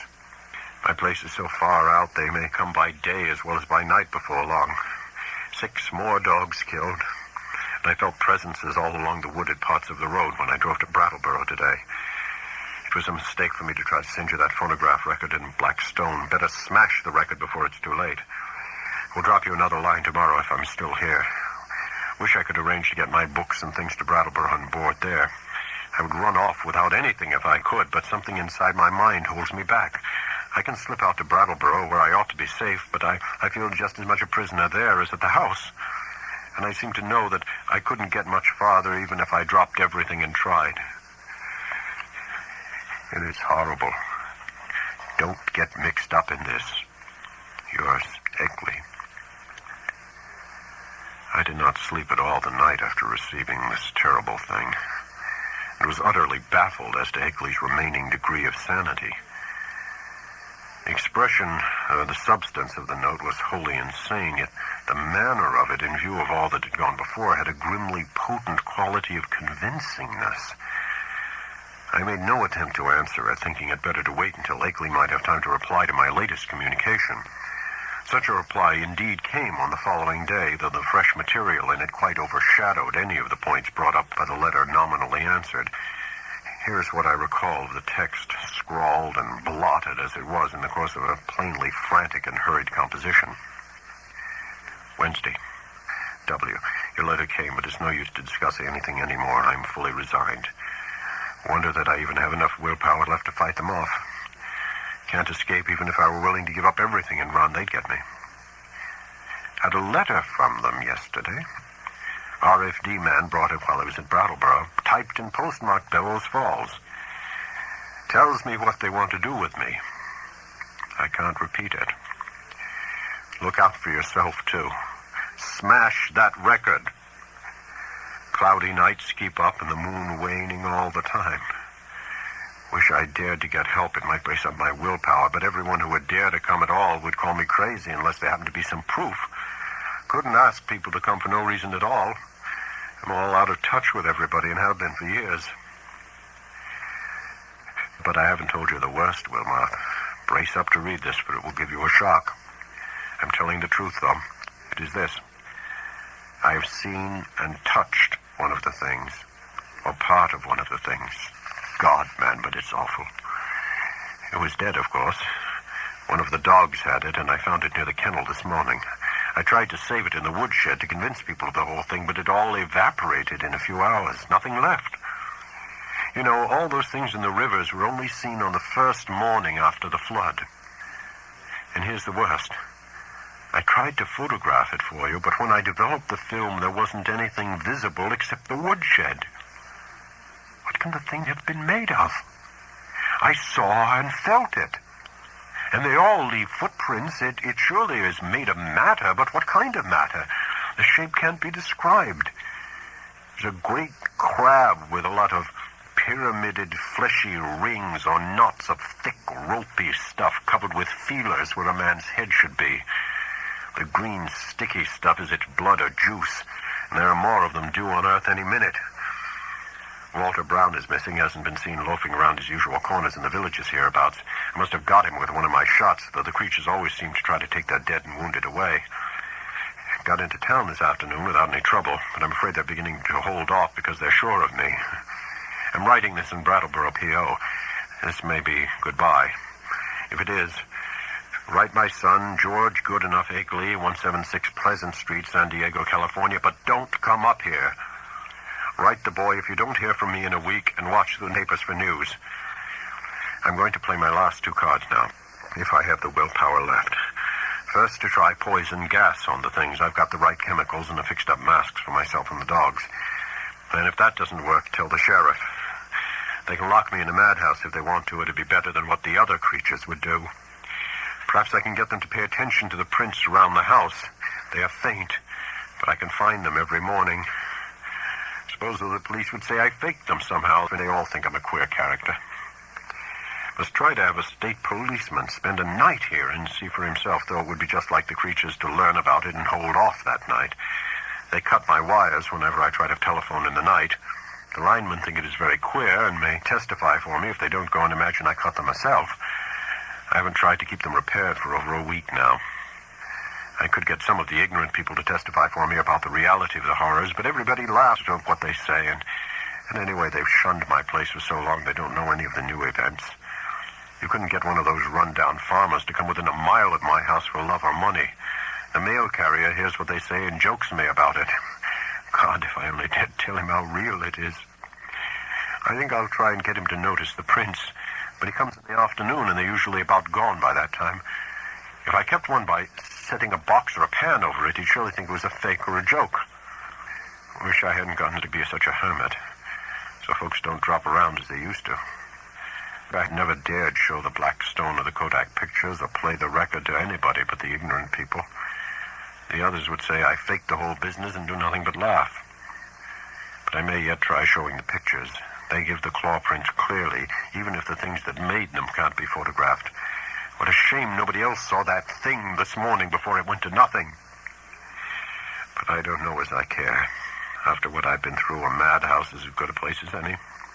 The doctors can help me make up my mind to get away from this house, and that is all that will save me. Write my son George if you don't hear soon. Goodbye. Smash that record. And don't mix up in this. Yours, Akeley. This letter frankly plunged me into the blackest of terror. I did not know what to say in answer, but scratched off some incoherent words of advice and encouragement and sent them by registered mail. I recall urging Akeley to move to Brattleboro at once and place himself under the protection of the authorities, adding that I would come to that town with a phonograph record and help convince the courts of his sanity. It was time, too, I think I wrote, to alarm the people generally against this thing in their midst. It will be observed that at this moment of stress, my own belief in all Akeley had told and claimed was virtually complete. That I think his failure to get a picture of the dead monster was due not to any freak of nature, but to some excited slip of his own. Then, apparently, apparently crossing my incoherent note and reaching me Saturday afternoon, September 8th, came that curiously different and calming letter, neatly typed on a new machine. That strange letter of reassurance and invitation which must have marked so prodigious a transition in the whole nightmare drama of the Lonely Hills. Again, I will quote from memory, seeking for special reasons to preserve as much of the flavor of the style as I can. It was postmarked Bellows Falls, and the signature, as well as the body of the letter, was typed, as is frequent with beginners in typing. The text, though, was marvelously accurate for a tyro's work, and I concluded that Akeley must have used a machine at some previous period, perhaps in college. To say that the letter relieved me would only be fair, yet beneath my relief lay a substratum of uneasiness. If Akeley had been sane in his terror, was he now sane in his deliverance? And the sort of improved rapport mentioned, what was it? The entire thing implied such a diametrical reversal of Akeley's previous attitude. But here is the substance of the text, carefully transcribed from a memory in which I take some pride. Townsend, Vermont, Thursday, September 6th, 1928. My dear Wilmarth, it gives me great pleasure to be able to set you at rest regarding all the silly things I've been writing you. I say silly, although by that I mean my frightened attitude rather than any descriptions of certain phenomena. Those phenomena are real and important enough. My mistake had been in establishing an anomalous attitude toward them. I think I mentioned that my strange visitors were beginning to communicate with me, and to attempt such communication. Last night, this exchange of speech became actual. In response to certain signals, I admitted to the house a messenger from those outside, a fellow human, let me hasten to say. He told me much that neither you nor I had even begun to guess, and showed clearly how totally we had misjudged and misinterpreted the purpose of the Outer Ones in maintaining their secret colony on this planet. It seems that the evil legends about what they have offered to men and about what they wish in connection with the Earth are wholly the result of an ignorant misconception of allegorical speech. Speech, of course, molded by cultural backgrounds and thought habits vastly different from anything we dream of. My own conjectures, I freely own, shot as widely past the mark as any of the guesses of illiterate farmers and savage Indians. What I had thought morbid and shameful and ignominious is in reality awesome and mind-expanding and even glorious. My previous estimate being merely a phase of man's eternal tendency to hate and fear and shrink from the utterly different. Now I regret the harm I have inflicted upon these alien and incredible beings in the course of our nightly skirmishes. If only I had consented to talk peacefully and reasonably with them in the first place. But they bear me no grudge, their emotions being organized very differently from ours. It is their misfortune to have had as their human agents in Vermont some very inferior specimens, late Walter Brown, for example. He prejudiced me vastly against them. Actually, they have never knowingly harmed men, but have often been cruelly wronged and spied on by our species. There is a whole secret cult of evil men. A man of your mystical erudition will understand me when I link them with Hastur and the Yellow Sign, devoted to the purpose of tracking them down and injuring them on behalf of monstrous powers from other dimensions. It is against these aggressors, not against normal humanity, that the drastic precautions of the Outer Ones are directed. Incidentally, I learned that many of our lost letters were stolen not by the Outer Ones, but by the emissaries of this malign cult. All that the Outer Ones wish of man is peace and non-molestation and an increasing intellectual rapport.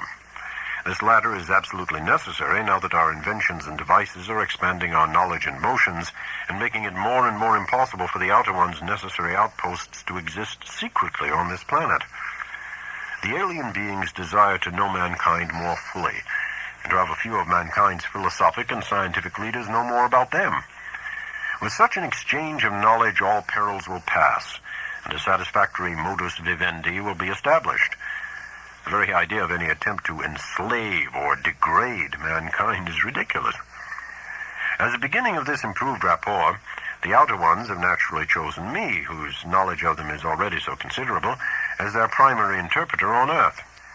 Much was told to me last night.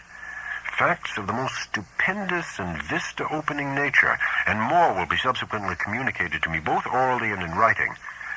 I shall not be called upon to make any trip outside just yet, though I shall probably wish to do so later on, employing special means and transcending everything which we have hitherto been accustomed to regard as human experience.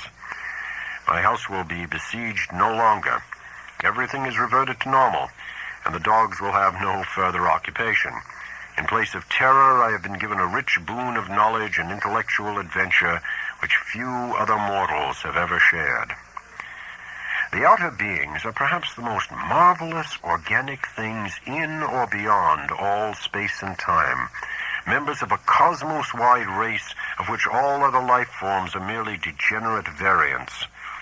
They are more vegetable than animal, if these terms can be applied to the sort of matter composing them, and of a somewhat fungoid structure, though the presence of a chlorophyll-like substance and a very singular nutritive system differentiate them altogether from a true comophytic fungi. Indeed, the type is composed of a form of matter totally alien to our part of space, with electrons having a wholly different vibration rate. That is why the beings cannot be photographed on the ordinary camera films and plates of our known universe, even though our eyes can see them. With proper knowledge, however, any good chemist could make a photographic emulsion which would record their images. The genus is unique in its ability to traverse the heatless and airless interstellar void in full corporeal form, and some of its variants cannot do this without mechanical aid or curious surgical transpositions. Only a few species have the ether-resisting wings characteristic of the Vermont variety. Those inhabiting certain remote peaks in the Old World were brought in other ways. Their external resemblance to animal life and to the sort of structure we understand as material is a matter of parallel evolution rather than of close kinship.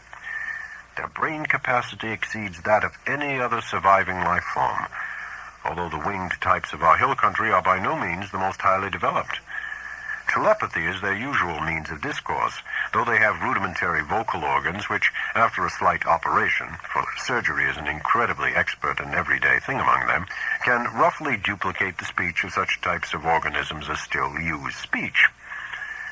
Their main immediate abode is a still undiscovered and almost lightless planet at the very edge of our solar system, beyond Neptune, and the 9th in distance from the Sun. It is, as we have inferred, the object mystically hinted to as Yuggoth in certain ancient and forbidden writings, and it will soon be the scene of a strange focusing of thought upon our world in an effort to facilitate mental rapport. I would not be surprised if astronomers became sufficiently sensitive to these thought currents to discover Yuggoth when the outer ones wish them to do so. But Yuggoth, of course, is only the stepping stone.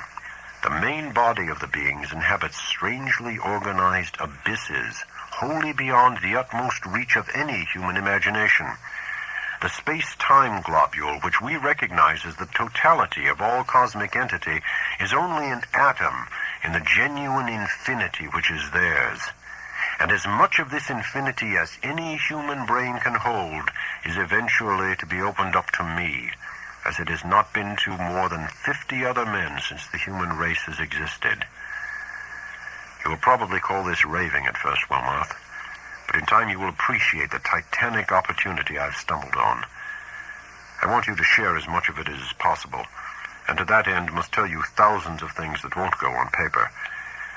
In the past, I have warned you not to come and see me. Now that all is safe, I take pleasure in rescinding that warning and inviting you. Can't you make a trip up here before your college term opens? It would be marvelously delightful if you could. Bring along the phonograph record and all my letters to you as consultative data. We shall need them in piecing together the whole tremendous story. You might bring the Kodak prints, too, since I seem to have mislaid the negatives and my own prints from all this recent excitement. But what a wealth of facts I have to add to all this groping and tentative material, and what a stupendous device I have to supplement my additions. Don't hesitate.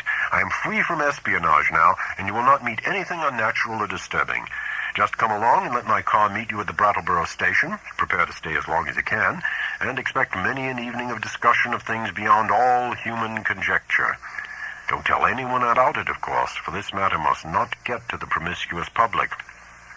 The train service to Brattleboro is not bad. You can get a timetable in Boston. Take the B&M to Greenfield and then change for the brief remainder of the way. I suggest you take the convenient 4:10 p.m. standard from Boston. This gets into Greenfield at 7:35, and at 9:19 a train leaves there which reaches Brattleboro at 10:01. That is, weekdays. Let me know the date, and I'll have my car on hand at the station. Pardon this typed letter, but my handwriting has grown shaky of late, as you know, and I don't feel equal to long stretches of script. I got this new Corona in Brattleboro yesterday. It seems to work very well. Awaiting word and hoping to see you shortly with the phonograph record and all my letters and the Kodak prints. I am yours in anticipation, Henry W. Akeley. The complexity of my emotions upon reading, rereading, and pondering over this strange and unlooked-for letter is past adequate description.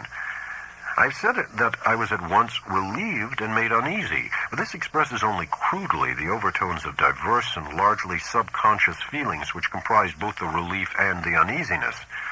To begin with, the thing was so antipodally at variance with the whole chain of horrors preceding it. The change of mood from stark terror to cool complacency and even exultation was so unheralded, lightning-like, and complete. I could scarcely believe that a single day could so alter the psychological perspective of one who had written that final frenzied bulletin of Wednesday, no matter what relieving disclosures that day might have brought. At certain moments, a sense of conflicting unrealities made me wonder whether this whole distantly reported drama of fantastic forces were not a kind of half-illusory dream created largely within my own mind. Then I thought of the phonograph record and gave way to still greater bewilderment. The letter seemed so unlike anything which I could have been expecting. As I analyzed my impression, I saw that it consisted of two distinct phases.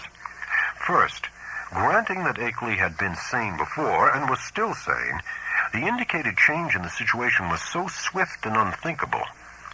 And secondly, the change in Akeley's own manner, attitude, and language was so vastly beyond the normal or predictable. The man's whole personality seemed to have undergone an insidious mutation. A mutation so deep that one could scarcely reconcile these two aspects with the supposition that both represented equal sanity. Word choice, spelling, all were subtly different.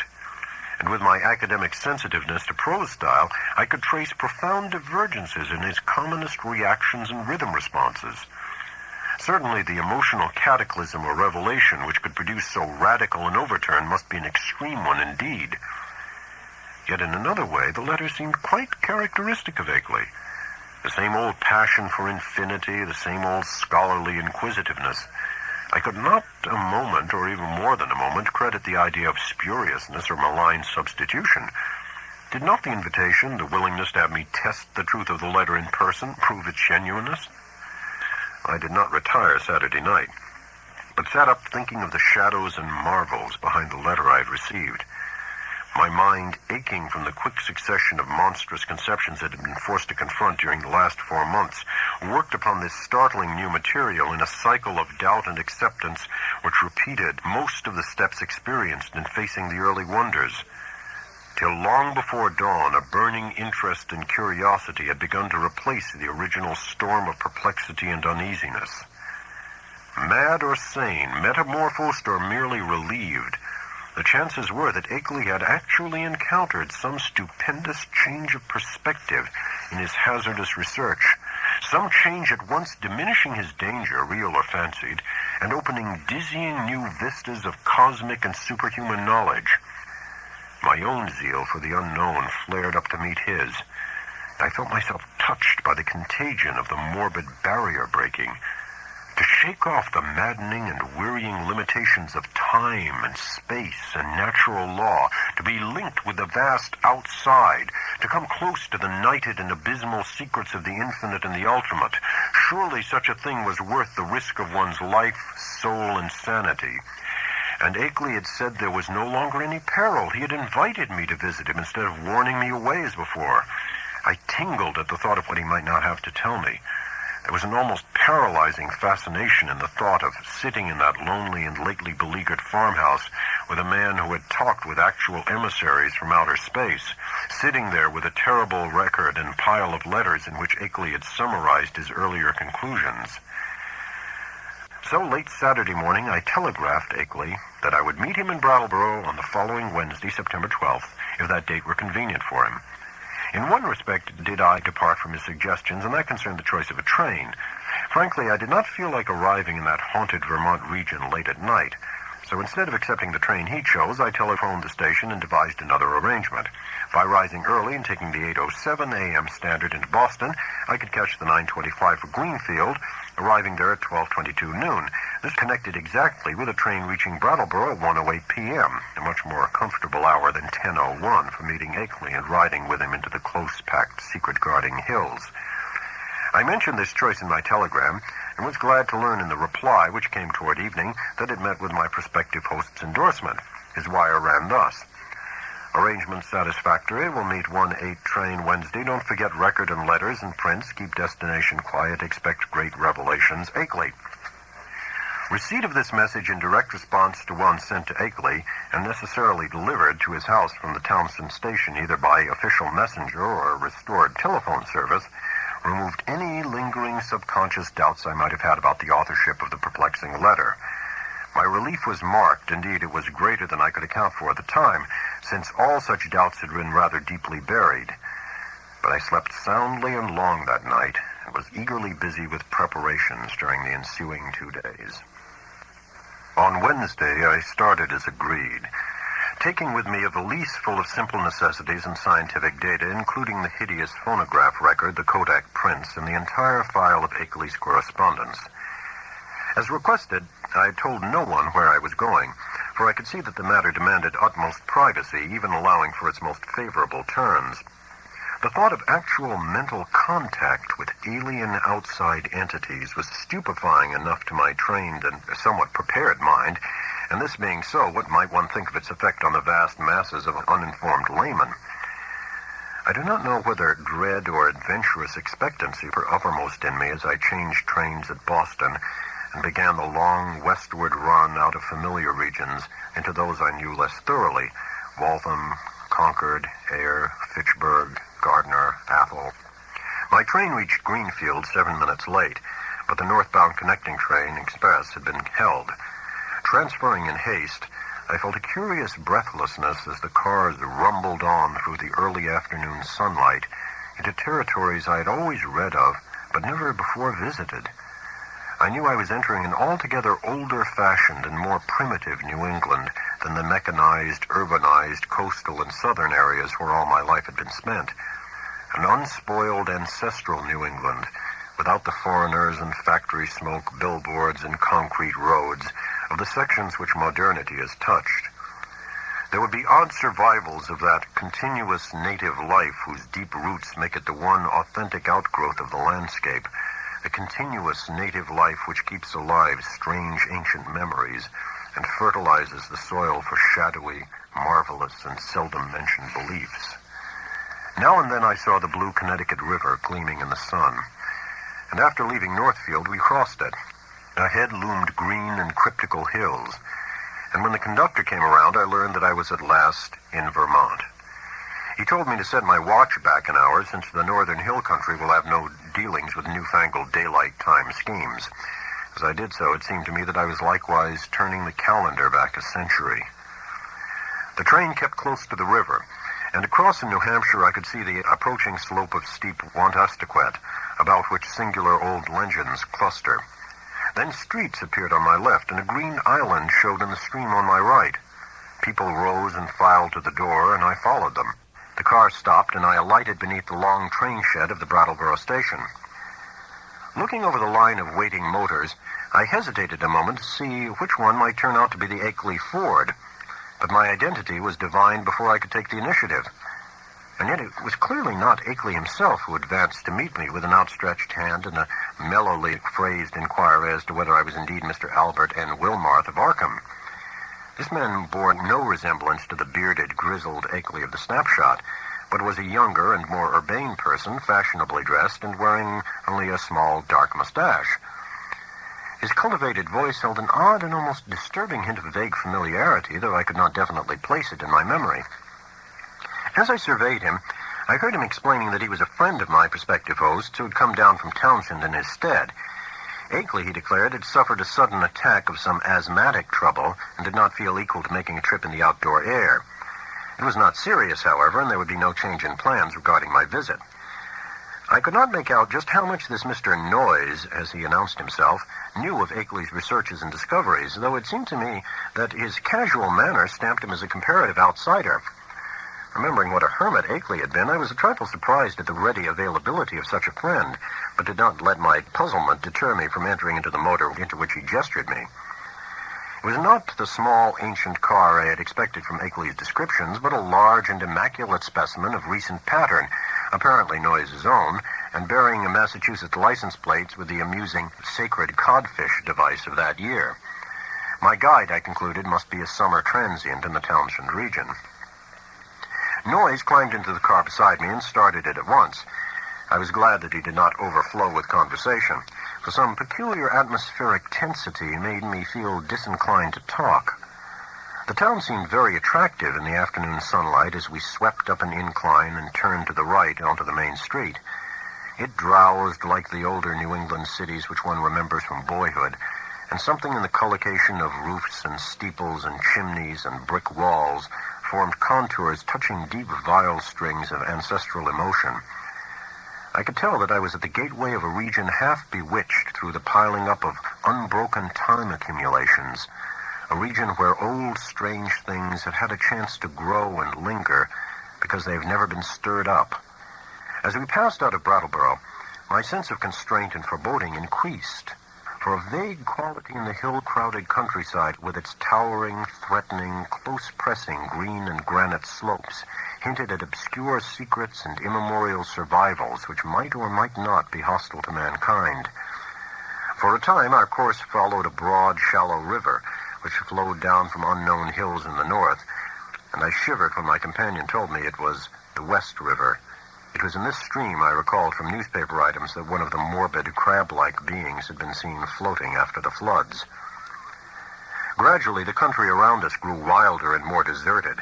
Archaic covered bridges lingered fearsomely out of the past in pockets of the hills, and the half-abandoned railway track paralleling the river seemed to exhale a nebulously visible air of desolation. There were awesome sweeps of vivid valley where great cliffs rose, New England's virgin granite showing gray and austere through the verdure that scaled the crests. There were gorges where untamed streams leapt down, bearing down toward the river the unimagined secrets of thousand pathless peaks.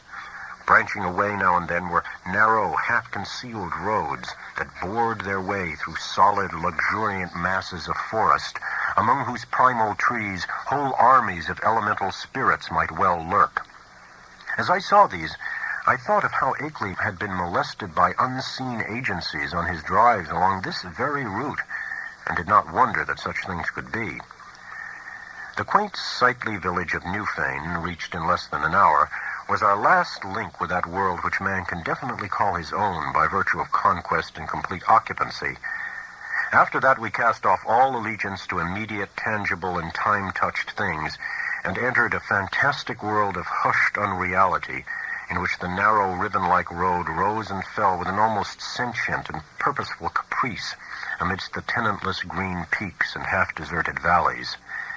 Except for the sound of the motor and the faint stir of the few lonely farms we passed at infrequent intervals, the only thing that reached my ears was the gurgling, insidious trickle of strange waters from numberless hidden fountains in the shadowy woods. The nearness and intimacy of the dwarfed, domed hills now became veritably breathtaking. Their steepness and abruptness were even greater than I had imagined from hearsay, and suggested nothing in common with the prosaic, objective world we know. The dense, unvisited woods on those inaccessible slopes seemed to harbor alien and incredible things, and I felt that the very outline of the hills themselves held some strange and eon-forgotten meaning, as if they were vast hieroglyphs left by a rumored Titan race whose glories live only in rare, deep dreams. All the legends of the past, and all the stupefying imputations of Henry Akeley's letters and exhibits, welled up in my memory to heighten the atmosphere of tension and growing menace. The purpose of my visit, and the frightful abnormalities it postulated, struck at me all at once with a chill sensation that nearly overbalanced my ardor for strange delvings. My guide must have noticed my disturbed attitude, for as the road grew wilder and more irregular, and our motion slower and more jolting, his occasional pleasant comments expanded into a steadier flow of discourse. He spoke of the beauty and weirdness of the country, and revealed some acquaintance with the folklore studies of my prospective host. From his polite questions, it was obvious that he knew I had come for a scientific purpose, and that I was bringing data of some importance, but he gave no sign of appreciating the depth and awfulness of the knowledge which Akeley had finally reached. His manner was so cheerful, normal, and urbane that his remarks ought to have calmed and reassured me. But oddly enough, I felt only the more disturbed as we bumped and veered onward into the unknown wilderness of hills and woods. At times it seemed as if he were pumping me to see what I knew of the monstrous secrets of the place, and with every fresh utterance that vague, teasing, baffling familiarity in his voice increased. It was not an ordinary or healthy familiarity, despite the thoroughly wholesome and cultivated nature of the voice. I somehow linked it with forgotten nightmares, and felt that I might go mad if I recognized it. If any good excuse had existed, I think I would have turned back from my visit. As it was, I could not well do so, and it occurred to me that a cool scientific conversation with Akeley himself after my arrival would help greatly to pull me together. Besides, there was a strangely calming element of cosmic beauty in the hypnotic landscape through which we climbed and plunged fantastically. Time had lost itself in the labyrinths behind, and around us stretched only the flowering waves of faerie and the recaptured loveliness of vanished centuries, the hoary groves, the untainted pastures edged with gay autumnal blossoms, and at vast intervals the small brown farmsteads nestling amid huge trees beneath vertical precipices of fragrant briar and meadow grass. Even the sunlight assumed a supernal glamour, as if some special atmosphere or exhalation mantled the whole region. I had seen nothing like it before, save in the magic vistas which sometimes form the backgrounds of Italian primitives. Sodoma and Leonardo conceived such expanses, but only in the distance and through the vaultings of Renaissance arcades. We were now burrowing bodily through the midst of the picture, and I seemed to find in its necromancy a thing I had innately known or inherited, and for which I had always been vaguely searching. Suddenly, after rounding an obtuse angle at the top of a sharp ascent, the car came to a standstill. On my left, across a well-kept lawn which stretched to the road and flaunted a border of whitewashed stones, rose a white, 2.5-story house of unusual size and elegance for the region, with the congeries of contiguous or arcade-linked barns, sheds, and a windmill behind and to the right. I recognized it at once from the snapshot I had received, and was not surprised to see the name of Henry Akeley on the galvanized iron mailbox near the road. For some distance back of the house, a level stretch of marshy and sparsely wooded land extended, beyond which soared a steep, thickly forested hillside ending in a jagged, leafy crest. This latter, I knew, was the summit of Dark Mountain, halfway up which we must have climbed already. Alighting from the car and taking my valise, Noyes asked me to wait while he went in and informed Akeley of my advent. He himself, he added, had an important business elsewhere and could not stop for more than a moment. As he briskly walked up the path to the house, I climbed out of the car myself, wishing to stretch my legs a little before settling down to a sedentary conversation. My feeling of nervousness and tension had risen to a maximum again now that I was on the actual scene of the morbid beleaguering described so hauntingly in Akeley's letters, and I honestly dreaded the coming discussions which were to link me with such alien and forbidden worlds. Close contact with the utterly bizarre is often more terrifying than inspiring, and it did not cheer me to think that this very bit of dusty road was the place where those monstrous tracks and that fetid green ichor had been found after moonless nights of fear and death. Idly, I noticed that none of Akeley's dogs seemed to be about. Had he sold them all as soon as the outer ones made peace with him? Try as I might, I could not have the same confidence in the depth and sincerity of that peace which appeared in Akeley's final and queerly different letter. After all, he was a man of much simplicity and with little worldly experience. Was there not perhaps some deep and sinister undercurrent beneath the surface of the new alliance? Led by my thoughts, my eyes turned downward to the powdery road surface which had held such hideous testimonies. The last few days had been dry, and tracks of all sorts cluttered the rutted, irregular highway despite the unfrequented nature of the district. With a vague curiosity, I began to trace the outline of some of the heterogeneous impressions, trying, meanwhile, to curb the flights of macabre fancy which the place and its memories suggested. There was something menacing and uncomfortable in the funereal stillness, in the muffled, subtle trickle of distant brooks, and in the crowding green peaks and black-wooded precipices that choked the narrow horizon. And then an image shot into my consciousness which made those vague menaces and flights of fancy seem mild and insignificant indeed. I said that I was scanning the miscellaneous prints in the road with a kind of idle curiosity, but all at once that curiosity was shockingly snuffed out by a sudden and paralyzing gust of active terror. For though the dust tracks were in general confused and overlapping and unlikely to arrest any casual gaze, my restless vision had caught certain details near the spot where the path to the house joined the highway, and had recognized beyond doubt or hope the frightful significance of those details. It was not for nothing, alas, that I had pored for hours over the Kodak views of the outer one's claw prints which Akeley had sent. Too well did I know the marks of those loathsome nippers, and that hint of ambiguous direction which stamped the horrors as no creatures of this planet. No chance had been left me for merciful mistake. Here indeed, in objective form before my own eyes, and surely not made many hours ago, were at least 3 marks which stood out blasphemously among the surprising plethora of blurred footprints leading to and from the Akeley farmhouse. They were the hellish tracks of the living fungi from Yuggoth. I pulled myself together in time to stifle a scream. After all, what more was there than I might have expected, assuming I'd really believed Akeley's letters? He had spoken of making peace with the things. Why then was it strange that some of them had visited his house? But the terror was stronger than the reassurance. Could any man be expected to look unmoved for the first time upon the claw marks of animate beings from outer depths of space? Just then I saw a noise emerge from the door and approach with a brisk step. I must, I reflected, keep command of myself, for the chances were that this genial friend knew nothing of Akeley's profoundest and most stupendous probings into the forbidden. Akeley, Noyes hastened to inform me, was glad and ready to see me, though his sudden attack of asthma would prevent him from being a competent host for a day or two. These spells hit him hard when they came, and were always accompanied by a debilitating fever and general weakness. He was never good for much while they lasted, had to talk in a whisper, and was very clumsy and feeble in getting about. His feet and ankles swelled, too, so that he had to bandage them like a gouty old beef-eater. Today he was in rather bad shape, so I would have to attend largely to my own needs, but he was nonetheless eager for conversation. I would find him in the study at the left of the front hall, the room where the blinds were shut. He had to keep the sunlight out when he was ill, for his eyes were very sensitive. As Noyes bade me adieu and walked northward to his car, I began to walk slowly toward the house.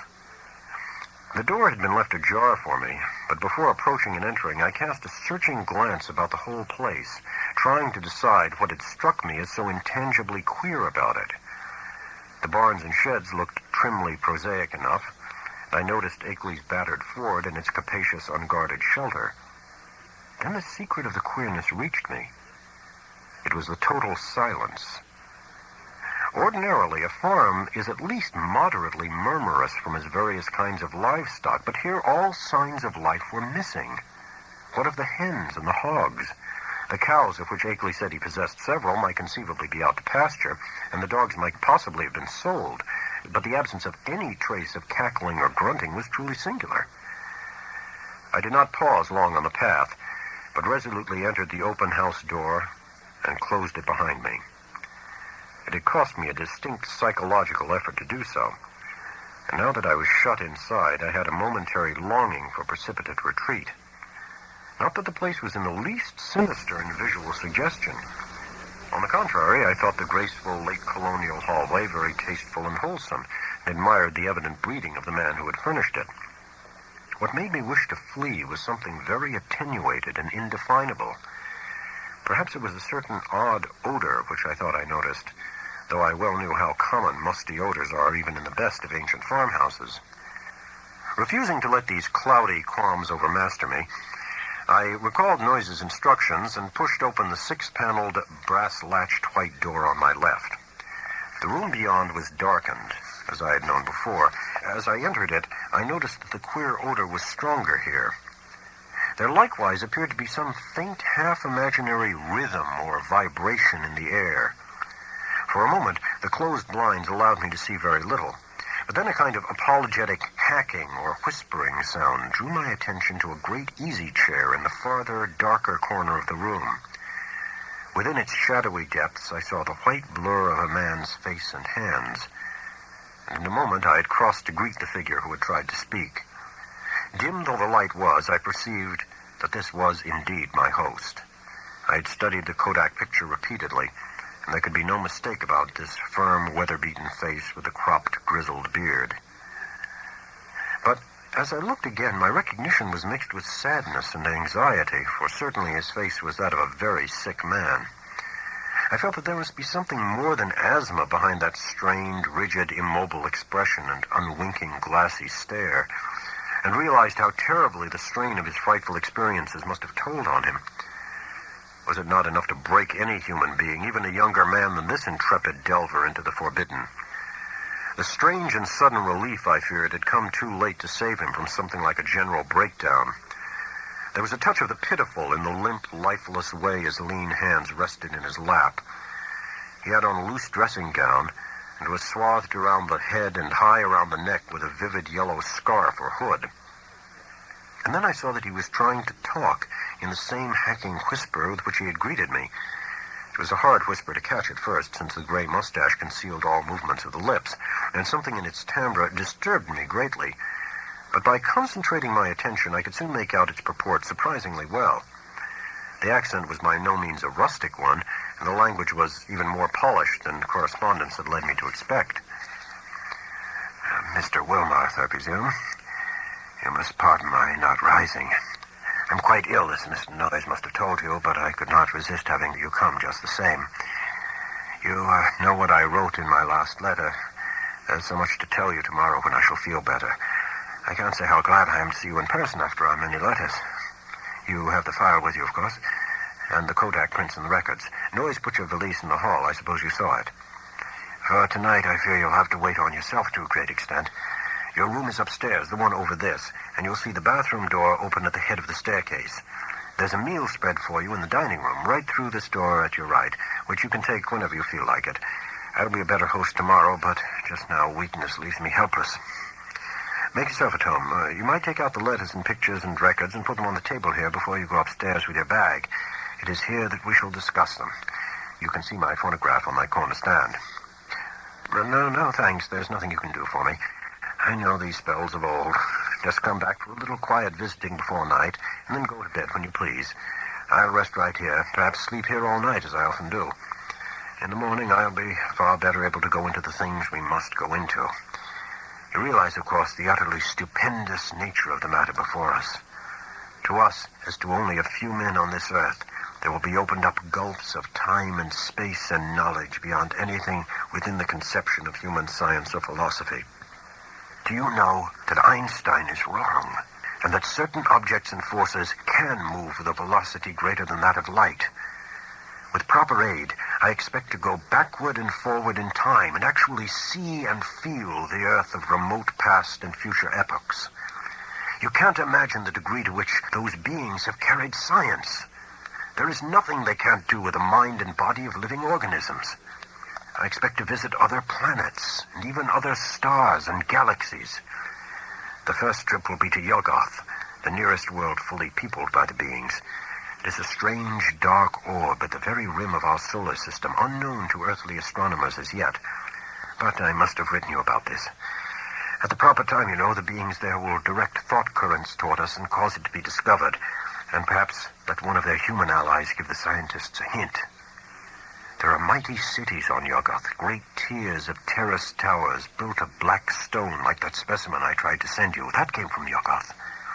The sun shines there no brighter than a star, but the beings need no light. They have other, subtler senses and put no windows in their great houses and temples.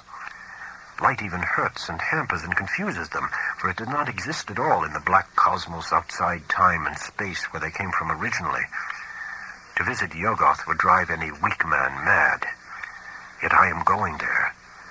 The black rivers of pitch that flow under those mysterious cyclopean bridges, things built by some elder race extinct and forgotten before the beings came to Yuggoth from the ultimate voids, ought to be enough to make any man a Dante or Poe if he can keep sane long enough to tell what he has seen.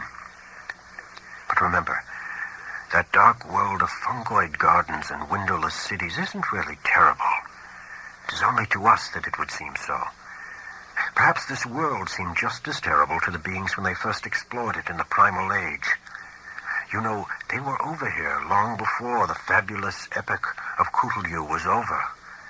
And remember all about sunken Rillier when it was above the waters. They've been inside the earth, too. There are openings which human beings know nothing about, some of them in these very Vermont hills, and great worlds of unknown life down there.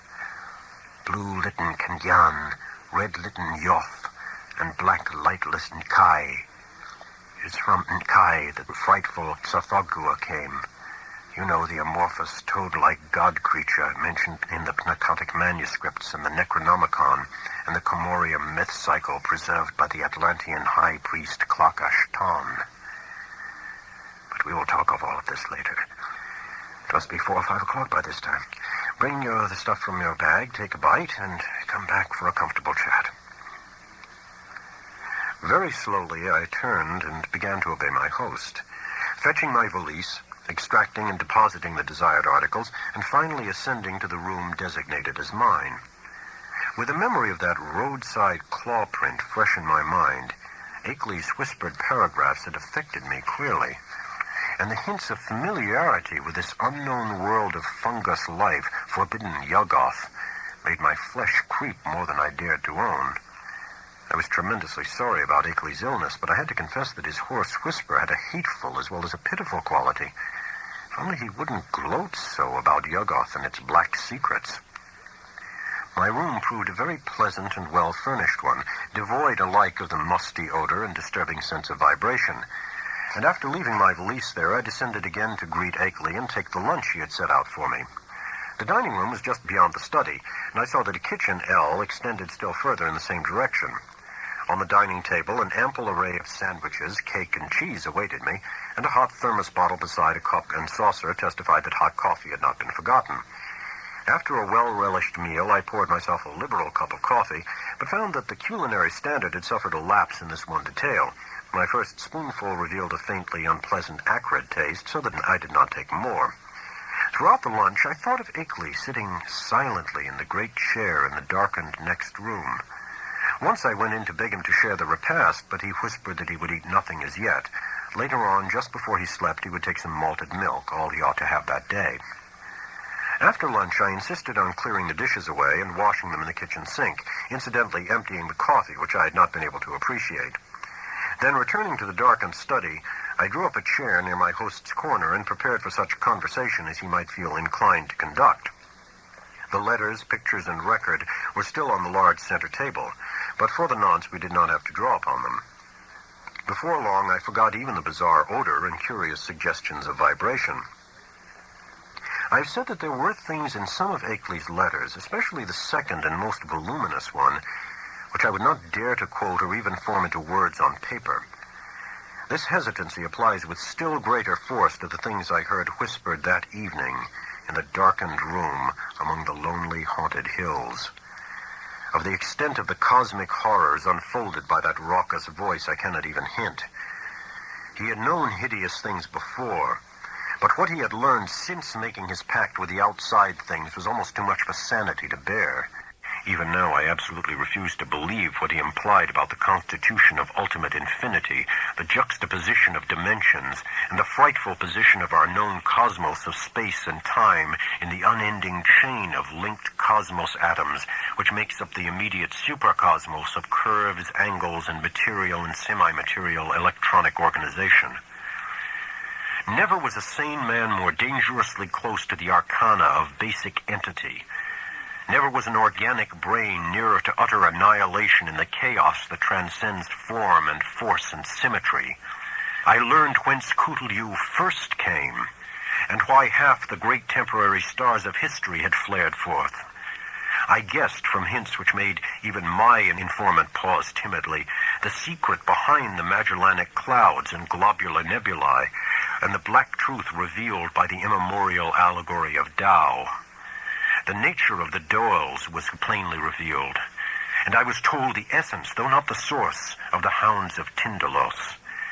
The legend of Yig, father of serpents, remained figurative no longer, and I started with loathing when told of the monstrous nuclear chaos beyond angled space, which the Necronomicon had mercifully cloaked under the name of Azathoth.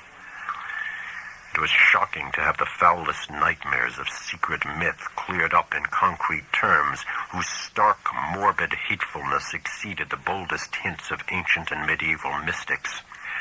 Ineluctably, I was led to believe that the first whisperers of those accursed tales must have had discourse with Akeley's outer ones, and perhaps have visited outer cosmic realms as Akeley now proposed visiting them. I was told of the Black Stone and what it implied, and was glad it had not reached me. My guesses about those hieroglyphics had been all too correct. And yet Akeley now seemed reconciled to the whole fiendish system he had stumbled upon, reconciled and eager to probe farther into the monstrous abyss. I wondered what beings he had talked with since his last letter to me, and whether many of them had been as human as that first emissary he had mentioned. The tension in my head grew insufferable, and I built up all sorts of wild theories about that queer, persistent odor and those insidious hints of vibration in the darkened room. Night was falling now, and as I recalled what Akeley had written me about those earlier nights, I shuddered to think there would be no moon. Nor did I like the way the farmhouse nestled in the lee of that colossal forested slope leading up to Dark Mountain's unvisited crest. With Akeley's permission, I lighted a small oil lamp, turned it low, and set it on a distant bookcase beside the ghostly bust of Milton. But afterward I was sorry I had done so, for it made my host's strained, immobile face and listless hands look damnably abnormal and corpse-like. He seemed half incapable of motion, though I saw him nod stiffly once in a while. After what he had told, I could scarcely imagine what profounder secrets he was saving for the morrow, but at last it developed that his trip to Yuggoth and beyond, and my own possible participation in it, was to be the next day's topic. He must have been amused by the start of horror I gave at hearing a cosmic voyage on my part proposed, for his head wobbled violently when I showed my fear. Subsequently, he spoke very gently of how human beings might accomplish, and several times had accomplished, the seemingly impossible flight across the interstellar void. It seemed that complete human bodies did not indeed make the trip, but that the prodigious surgical, biological, chemical, and mechanical skill of the outer ones had found a way to convey human brains without their concomitant physical structure. There was a harmless way to extract a brain, and a way to keep the organic residue alive during its absence. The bare, compact cerebral matter was then immersed in an occasionally replenished fluid within an ether-tight cylinder of a metal mined in Yuggoth, certain electrodes reaching through and connecting at will with elaborate instruments capable of duplicating the three vital faculties of sight, hearing, and speech. For the winged fungus beings to carry the brain cylinders intact through space was an easy matter. Then, on every planet covered by their civilization, they would find plenty of adjustable faculty instruments capable of being connected with the encased brains, so that after a little fitting, these traveling intelligences could be given a full sensory and articulate life, albeit a bodiless and mechanical one, at each stage of their journeying through and beyond the space-time continuum. It was as simple as carrying a phonograph record about and playing it wherever a phonograph of corresponding make exists. Of his success, there could be no question. Akeley was not afraid. Had it not been brilliantly accomplished again and again? For the first time, one of the inert, wasted hands raised itself and pointed stiffly to a high shelf on the farther side of the room. There, in a neat row, stood more than a dozen cylinders of a metal I had never seen before, cylinders about a foot high and somewhat less in diameter, with three convex sockets set in an isosceles triangle over the front convex surface of each. One of them was linked at two of the sockets to a pair of singular-looking machines that stood in the background. Of their purpose I did not need to be told, and I shivered as with ague. Then I saw the hand point to a much nearer corner where some intricate instruments with attached cords and plugs, several of them much like two devices on the shelf behind the cylinders, were huddled together. "There are 4 kinds of instruments here, Wilmarth," whispered the voice. 4 kinds. 3 faculties each makes 12 pieces in all. You see, there are 4 different sorts of beings represented in those cylinders up there. 3 humans, 6 fungoid beings who can't navigate space corporeally, 2 beings from Neptune, God, if you could see the body this type has on its own planet, and the rest entities from the central caverns of an especially interesting dark star beyond the galaxy. In the principal outpost inside Round Hill, you'll now and then find more cylinders and machines. Cylinders of extra-cosmic brains with different senses from any we know, allies and explorers from the uttermost outside, and special machines for giving them impressions and expression in the several ways suited at once to them and to the comprehensions of different types of listeners. Round Hill, like most of the being's main outposts through the various universes, is a very cosmopolitan place. Of course, only the more common types have been lent me for the experiment. Here, take the 3 machines I point to and set them up on the table. That tall one with the 2 glass lenses in front, and then the box with the vacuum tubes and the sounding board, and now the one with the metal disc on top. Now for the cylinder with the label B67 pasted on it. Just stand in the Windsor chair to reach the shelf. Heavy? Never mind. Be sure of the number, B67. Don't bother that fresh, shiny cylinder joined to the 2 testing instruments, the one with my name on it. Set B67 on the table where you put the machines, and see the dial switch on all 3 machines is jammed over to the extreme left. Now, connect the cord of the lens machine with the upper socket on the cylinder. There. Join the tube machine to the lower left-hand socket and the disc apparatus to the outer socket. Now move all the dial switches on the machines over to the extreme right. First the lens one, then the disc one, then the tube one. That's right. I might as well tell you, this is a human being, just like any of us. I'll give you a taste of some of the others tomorrow. To this day, I do not know why I obeyed those whispers so slavishly, or whether I thought Akeley was mad or sane. After what had gone before, I ought to have been prepared for anything, but this mechanical mummery seemed so like the typical vagaries of crazed inventors and scientists that it struck a chord of doubt which even the preceding discourse had not excited. What the whisperer implied was beyond all human belief. Yet were not the other things still farther beyond and less preposterous only because their remoteness from tangible concrete proof? As my mind reeled amidst this chaos, I became conscious of a mixed grating and whirring from all 3 of the machines lately linked to the cylinder, a grating and whirring which soon subsided into a virtual noiselessness. What was about to happen? Was I to hear a voice? And if so, what proof would I have that it was not some cleverly concocted radio device talked into by a concealed but closely watched speaker? Even now I am unwilling to swear just what I heard or just what phenomenon really took place before me, but something certainly seemed to take place. To be brief and plain, the machine with the tubes and soundbox began to speak, and with a point and intelligence which left no doubt that the speaker was actually present and observing us. The voice was loud, metallic, lifeless, and plainly mechanical in every detail of its production. It was incapable of inflection or expressiveness, but scraped and rattled on with a deadly precision and deliberation.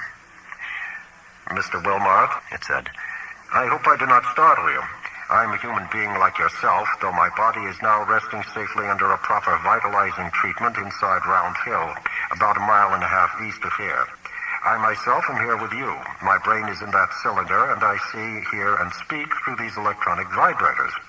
In a week I'm going across the void as I have been many times before, and I expect the pleasure of Mr. Akeley's company. I wish I might have yours as well, for I know you by sight and reputation, and have kept close track of your correspondence with our friend. I am, of course, one of the men who have become allied with the outside beings visiting our planet. I first met them in the Himalayas, and have helped them in various ways. In return, they have given me experiences such as few men have ever had.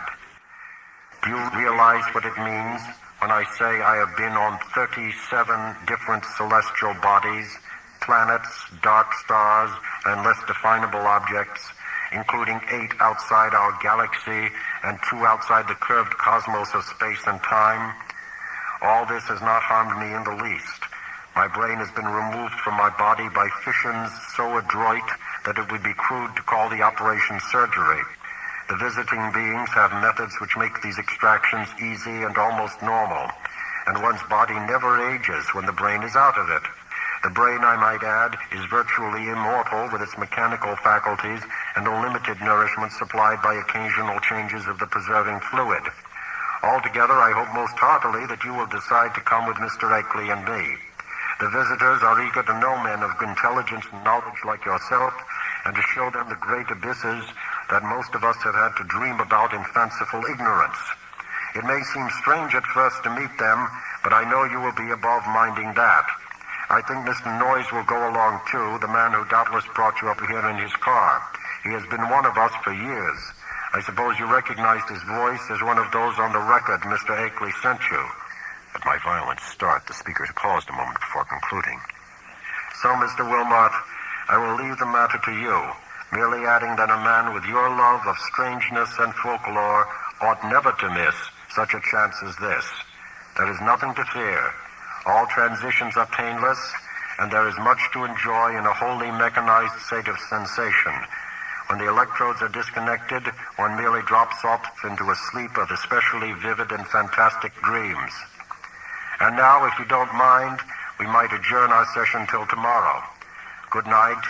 Just turn all the switches back to the left. Never mind the exact order, though you might let the lens machine be last. Good night, Mr. Akeley. Treat our guest well. Ready now with those switches? That was all. I obeyed mechanically and shut off all 3 switches, though dazed with doubt of everything that had occurred. My head was still reeling as I heard Akeley's whispering voice telling me that I might leave all the apparatus on the table just as it was. He did not essay any comments on what had happened, and indeed no comment could have conveyed much to my burdened faculties. I heard him telling me that I could take the lamp to use in my room and deduced that he wished to rest alone in the dark. It was surely time he rested, for his discourse of the afternoon and evening had been such as to exhaust even a vigorous man. Still dazed, I bade my host good night and went upstairs with a lamp, though I had an excellent pocket flashlight with me. I was glad to be out of that downstairs study with a queer odor and vague sensations of vibration, yet could not, of course, escape a hideous sense of dread and peril and cosmic abnormality as I thought of the place I was in and the forces I was meeting. The wild, lonely region, the black, mysteriously forested slope towering so close behind the house, the footprint in the road, the sick, motionless whisperer in the dark, the hellish cylinders and machines, and above all, the invitations to strange surgery and stranger voyagings. These things, all so new and in such sudden succession, rushed in on me with a cumulative force which sapped my will and almost undermined my physical strength. To discover that my guide, Noyes, was the human celebrant in that monstrous bygone Sabbath ritual on the phonograph record was a particular shock, though I had previously sensed a dim, repellent familiarity in his voice. Another shock came from my own attitude toward my host whenever I paused to analyze it, for much as I had instinctively liked Akeley as revealed in his correspondence, I now found that he filled me with a distinct repulsion. His illness ought to have excited my pity, but instead it gave me a kind of shudder. He was so rigid and inert and corpse-like, and that incessant whispering was so hateful and unhuman. It occurred to me that this whispering was different from anything else of the kind I had ever heard, and that despite the curious motionlessness of the speaker's mustache-screened lips, it had the latent strength and carrying power remarkable for the wheezings of an asthmatic. I had been able to understand the speaker when wholly across the room, and once or twice it seemed to me that the faint but penetrant sounds represented not so much weakness as deliberate repression, for what reason I could not guess. From the first I felt a disturbing quality in their timbre. Now when I tried to weigh the matter, I thought I could trace this impression to a kind of subconscious familiarity, like that which had made Noyes' voice so hazily ominous. But when or where I had encountered the thing it hinted at was more than I could tell. One thing was certain. I would not spend another night here. My scientific zeal had vanished amidst fear and loathing, and I felt nothing now but a wish to escape from this net of morbidity and unnatural revelation. I knew enough now. It must indeed be true that strange cosmic linkages do exist, but such things are surely not meant for normal human beings to meddle with. Blasphemous influences seemed to surround me and press chokingly on my senses. Sleep, I decided, would be out of the question, so I merely extinguished the lamp and threw myself on the bed fully dressed.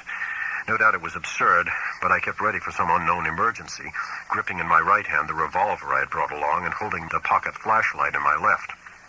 Not a sound came from below, and I could imagine how my host was sitting there with cadaverous stiffness in the dark. Somewhere I heard a clock ticking.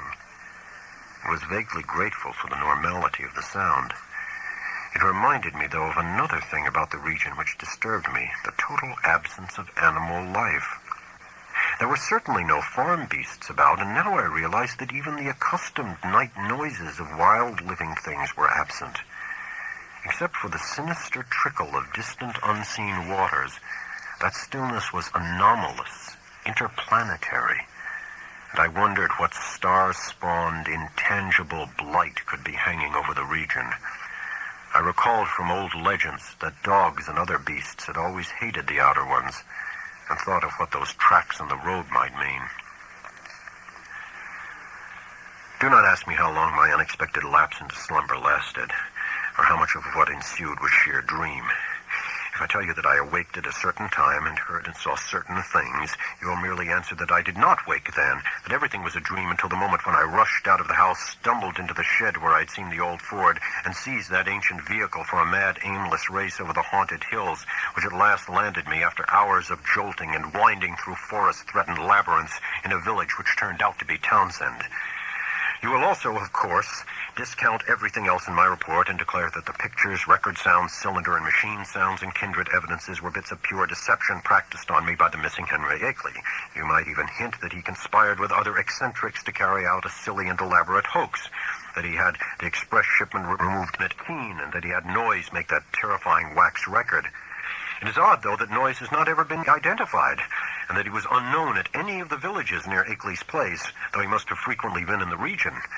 I wish I had stopped to memorize the license number of his car, or perhaps it is better, after all, that I did not. For I, despite all you can say, and despite all that I sometimes try to say to myself, know that loathsome outside influences must be lurking there in the half-unknown hills, and that those influences have spies and emissaries in the world of men. To keep as far as possible from such influences and such emissaries is all that I ask of life in the future. When my frantic story sent a sheriff's posse out to the farmhouse, Akeley was gone without a trace.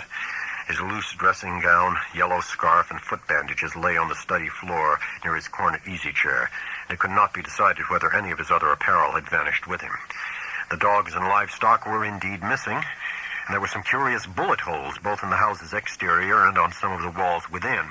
But beyond this, nothing unusual could be detected.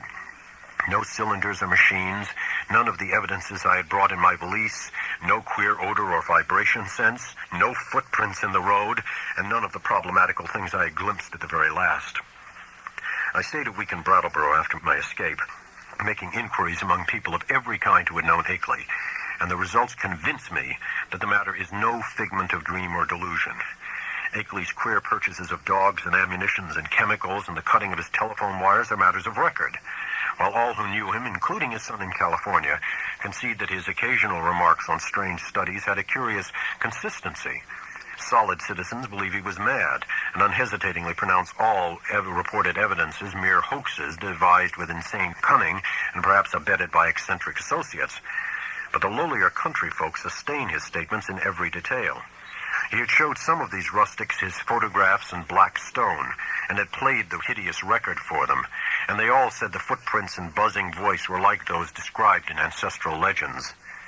They said, too, that suspicious sights and sounds had been noticed increasingly around Akeley's house after he had found the black stone, and that the place was now avoided by everybody except the mailman and other casual, tough-minded people. Dark Mountain and Round Hill were both notoriously haunted spots, and I could find no one who had ever closely explored either. Occasional disappearances of natives throughout the district's history were well attested, and these now included the semi-vagabond Walter Brown, whom Akeley's letters had mentioned. I even came upon one farmer who thought he had personally glimpsed one of the queer bodies at flood time in the swollen West River, but his tale was too confused to be really valuable. When I left Brattleboro, I resolved never to go back to Vermont, and I feel quite certain that I shall keep my resolution.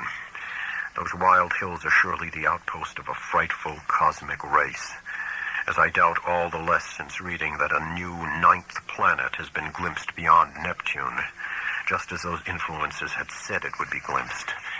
Astronomers, with a hideous appropriateness they little suspect, have named this thing Pluto. I feel beyond question that it is nothing less than knighted Yuggoth, and I shiver when I try to figure out the real reason why its monstrous denizens wish it to be known in this way at this especial time. I vainly try to assure myself that these demonic creatures are not gradually leading up to some new policy hurtful to the earth and its normal inhabitants. But I still have yet to tell of the ending of the terrible night in the farmhouse. As I've said, I did finally drop into a troubled doze, a doze filled with bits of dream which involved monstrous landscape glimpses. Just what awaked me I cannot yet say, but that I did indeed awake at this given point I feel very certain. My first confused impression was of a stealthily creaking floorboard in the hall outside my door, and a clumsy, muffled fumbling at the latch. This, however, ceased almost at once, so that my really clear impressions begin with the voices heard from the study below. There seemed to be several speakers, and I judged they were controversially engaged. By the time I had listened for a few seconds, I was broad awake, for the nature of the voices was such as to make all thought of sleep ridiculous.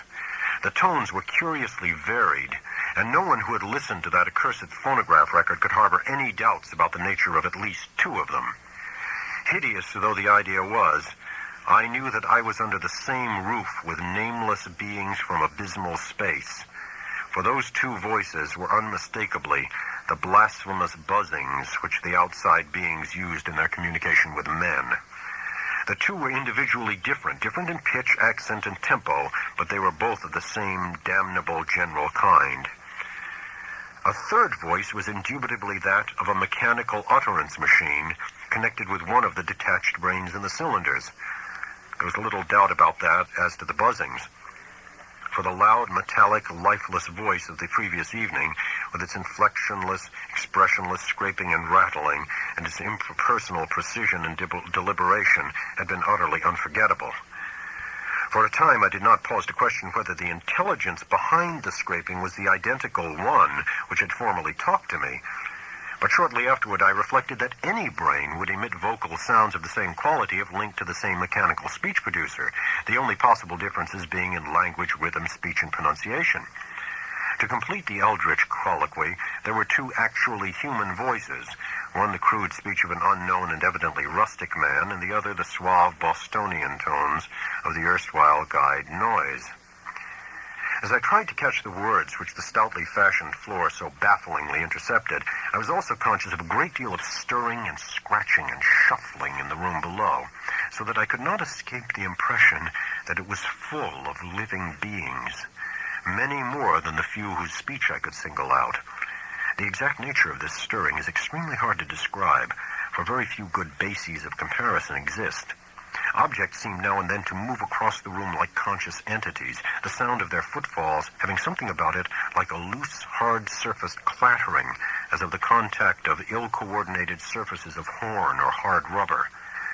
It was, to use a more concrete but less accurate comparison, as if people with loose, splintery wooden shoes were shambling and rattling about on the polished board floor. Of the nature and appearances of those responsible for the sounds, I did not care to speculate. Before long, I saw that it would be impossible to distinguish any connected discourse. Isolated words, including the names of Akeley and myself, now and then floated up, especially when uttered by the mechanical speech producer, but their true significance was lost for want of continuous context.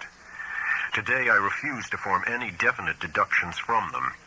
Even their frightful effect on me was one of suggestion rather than revelation. A terrible and abnormal conclave, I felt certain, was assembled below me. But for what shocking deliberations, I could not tell. It was curious how this unquestioned sense of the malign and the blasphemous pervaded me despite Akeley's assurances of the outsider's friendliness. With patient listening, I began to distinguish clearly between voices, even though I could not grasp much of what any of the voices said. I seemed to catch certain typical emotions behind some of the speakers. One of the buzzing voices, for example, held an unmistakable note of authority, while the mechanical one, notwithstanding its artificial loudness and regularity, seemed to be in a position of subordination and pleading. Noise's tones exuded a kind of conciliatory atmosphere. The others I could make no attempt to interpret. I did not hear the familiar whisper of Akeley, but well knew that such a sound could never penetrate the solid flooring of my room. I will try to set down some of the few disjointed words with other sounds I caught, labeling the speakers of the words as best I know how. It was from the speech machine that I first picked up a few recognizable phrases. The speech machine. Brought it on myself. Sent back the letters and the record. End on it. Taken in. Seeing and hearing. Damn you. Impersonal force after all.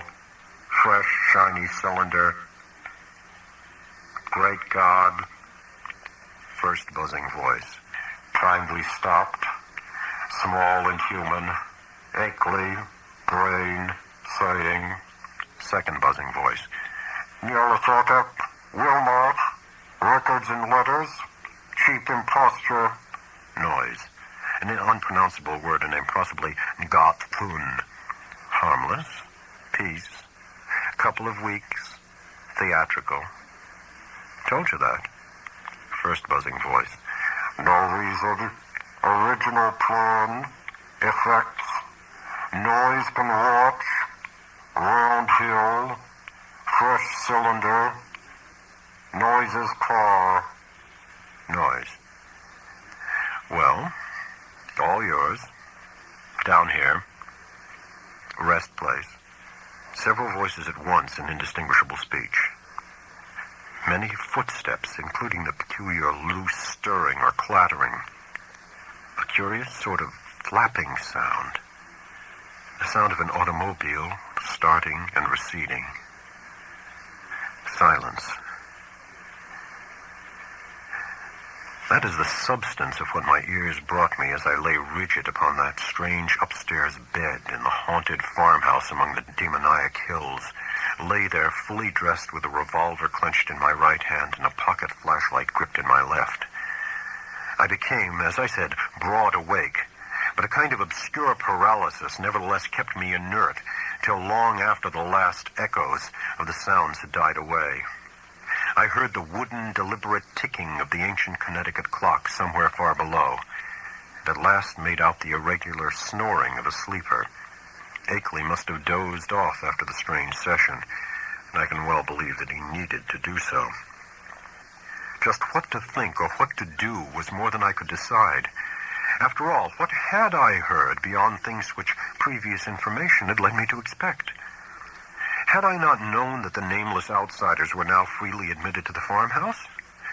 No doubt Akeley had been surprised by an unexpected visit from them. Yet something in the fragmentary discourse had chilled me immeasurably, raised the most grotesque and horrible doubts, and made me wish fervently that I might wake up and prove everything a dream. I think my subconscious mind must have caught something which my consciousness has not yet recognized. But what of Akeley? Was he not my friend? And would he not have protested if any harm were meant me? The peaceful snoring below seemed to cast ridicule on all my suddenly intensified fears. Was it possible that Akeley had been imposed upon and used as a lure to draw me into the hills with the letters and pictures and photograph record?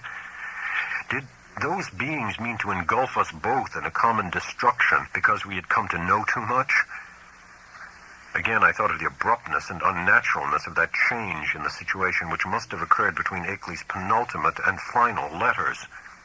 Something, my instinct told me, was terribly wrong. All was not as it seemed. That acrid coffee which I refused, had that not been an attempt by some hidden, unknown entity to drug it? I must talk to Akeley at once and restore his sense of proportion. They had hypnotized him with their promises of cosmic revelations, but now he must listen to reason. We must get out of this before it would be too late. If he lacked the willpower to make the break for liberty, I would supply it. Or if I could not persuade him to go, I would at least go myself. Surely he would let me take his Ford and leave it in a garage in Brattleboro. I noticed it in the shed, the door being left unlocked and now open that peril was deemed past, and I believe there was a good chance of its being ready for instant use. That momentary dislike of Akeley which I had felt during and after the evening's conversation was all gone now. He was in a position much like my own, and we must stick together. Knowing his indisposed condition, I hated to wake him at this juncture, but I knew I must. I could not stay in this place till morning as matters stood. At last, I felt able to act, and stretched myself vigorously to retain command of my muscles. Arising with a caution more impulsive than deliberate, I found and donned my hat, took my valise, and started downstairs with the flashlight's aid. In my nervousness, I kept the revolver clutched in my right hand, being able to take care of both valise and flashlight with my left. Why I exerted these precautions I did really not know, since I was even then on my way to awaken the only other occupant of the house. As I half tiptoed down the creaking stairs to the lower hall, I could hear the sleeper more plainly, and noticed that he must be in the room on my left, the living room I had not entered. On my right was the gaping blackness of the study in which I had heard the voices. Pushing open the unlatched door of the living room, I traced a path with the flashlight toward the source of the snoring and finally turned the beams on the sleeper's face. But in the next second, I hastily turned them away and commenced a cat-like retreat to the hall, my caution this time springing from reason as well as from instinct. For the sleeper on the couch was not Akeley at all, but my quondam guide, Noise. Just what the real situation was, I could not guess, but common sense told me that the safest thing was to find out as much as possible without arousing anyone. Regaining the hall, I silently closed and latched the living room door after me, thereby lessening the chances of awakening Noise. I now cautiously entered the dark study, where I expected to find Akeley, whether asleep or awake, in the great corner chair which was evidently his favorite resting place. As I advanced, the beams of my flashlight caught the great center table, revealing one of the hellish cylinders with sight and hearing machines attached, and with a speech machine standing close by, ready to be connected at any moment. This, I reflected, must be the encased brain I had heard talking during the frightful conference. For a second, I had a perverse impulse to attach the speech machine and see what it would say. It must, I thought, be conscious of my presence even now, since the sight and hearing attachments could not fail to disclose the rays of my flashlight and the faint creaking of the floor beneath my feet. But in the end, I did not dare to meddle with the thing. I idly saw that it was the fresh, shiny cylinder with Akeley's name on it, which I had noticed on the shelf earlier that evening, and which my host had told me not to bother. Looking back at that moment, I can only regret my timidity and wish that I had boldly caused the apparatus to speak. God knows what mysteries and horrible doubts and questions of identity it might have cleared up. But then it may be merciful that I let it alone. From the table, I turned my flashlight to the corner where I thought Akeley was, but found to my perplexity that the great easy chair was empty of any human occupant asleep or awake. From the seat to the floor there trailed voluminously the familiar old dressing gown, and near it on the floor lay the yellow scarf and the huge foot bandages I had thought so odd. As I hesitated, striving to conjecture where Akeley might be, and why he had so suddenly discarded his necessary sick-room garments, I observed that the queer odor and sense of vibration were no longer in the room. What had been their cause? Curiously, it occurred to me that I had noticed them only in Akeley's vicinity. They had been strongest where he sat, and wholly absent except in the room with him or just outside the doors of that room. I paused, letting the flashlight wander about the dark study and racking my brain for explanations of the turn affairs had taken. Would to heaven I had quietly left the place without allowing that light to rest again on the vacant chair. As it turned out, I did not leave quietly, but with a muffled shriek which must have disturbed, though it did not quite awake, the sleeping sentinel across the hall. That shriek and Noise's still unbroken snore are the last sounds I ever heard in that morbidity-choked farmhouse beneath the black-wooded crest of Haunted Mountain, that focus of trans-cosmic horror amidst the lonely green hills and curse-muttering brooks of a spectral rustic land. It is a wonder that I did not drop flashlight, valise, and revolver in my wild scramble, but somehow I failed to lose any of these. I actually managed to get out of that room and that house without making any further noise, to drag myself and my belongings safely into the old Ford in the shed, and to set that archaic vehicle in motion towards some unknown point of safety in the black moonless night. The ride that followed was a piece of delirium out of Poe or Rimbaud or the drawings of Doré, but finally I reached Townsend. That is all. If my sanity is still unshaken, I am lucky. Sometimes I fear what the years will bring, especially since that new planet Pluto has been so curiously discovered. As I implied, I let my flashlight return to the vacant easy chair after its circuit of the room.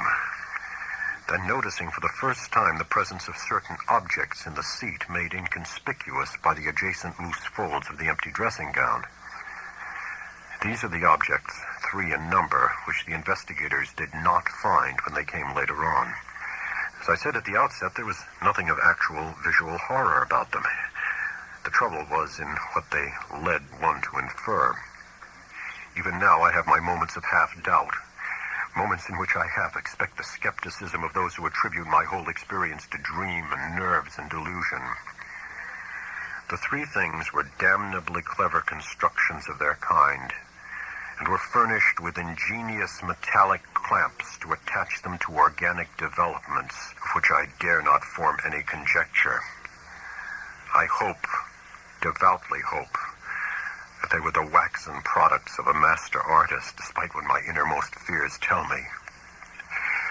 Great God! That whisperer in darkness with its morbid odor and vibrations.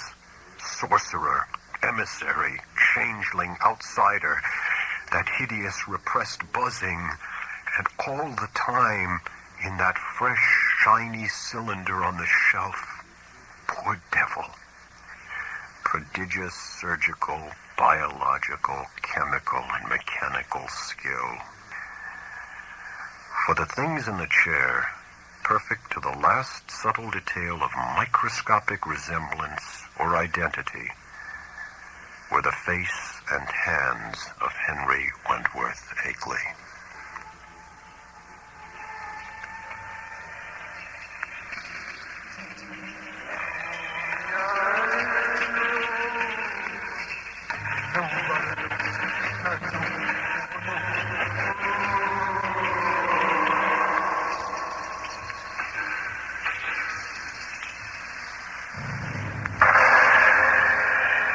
The title of the story was The Whisperer in Darkness.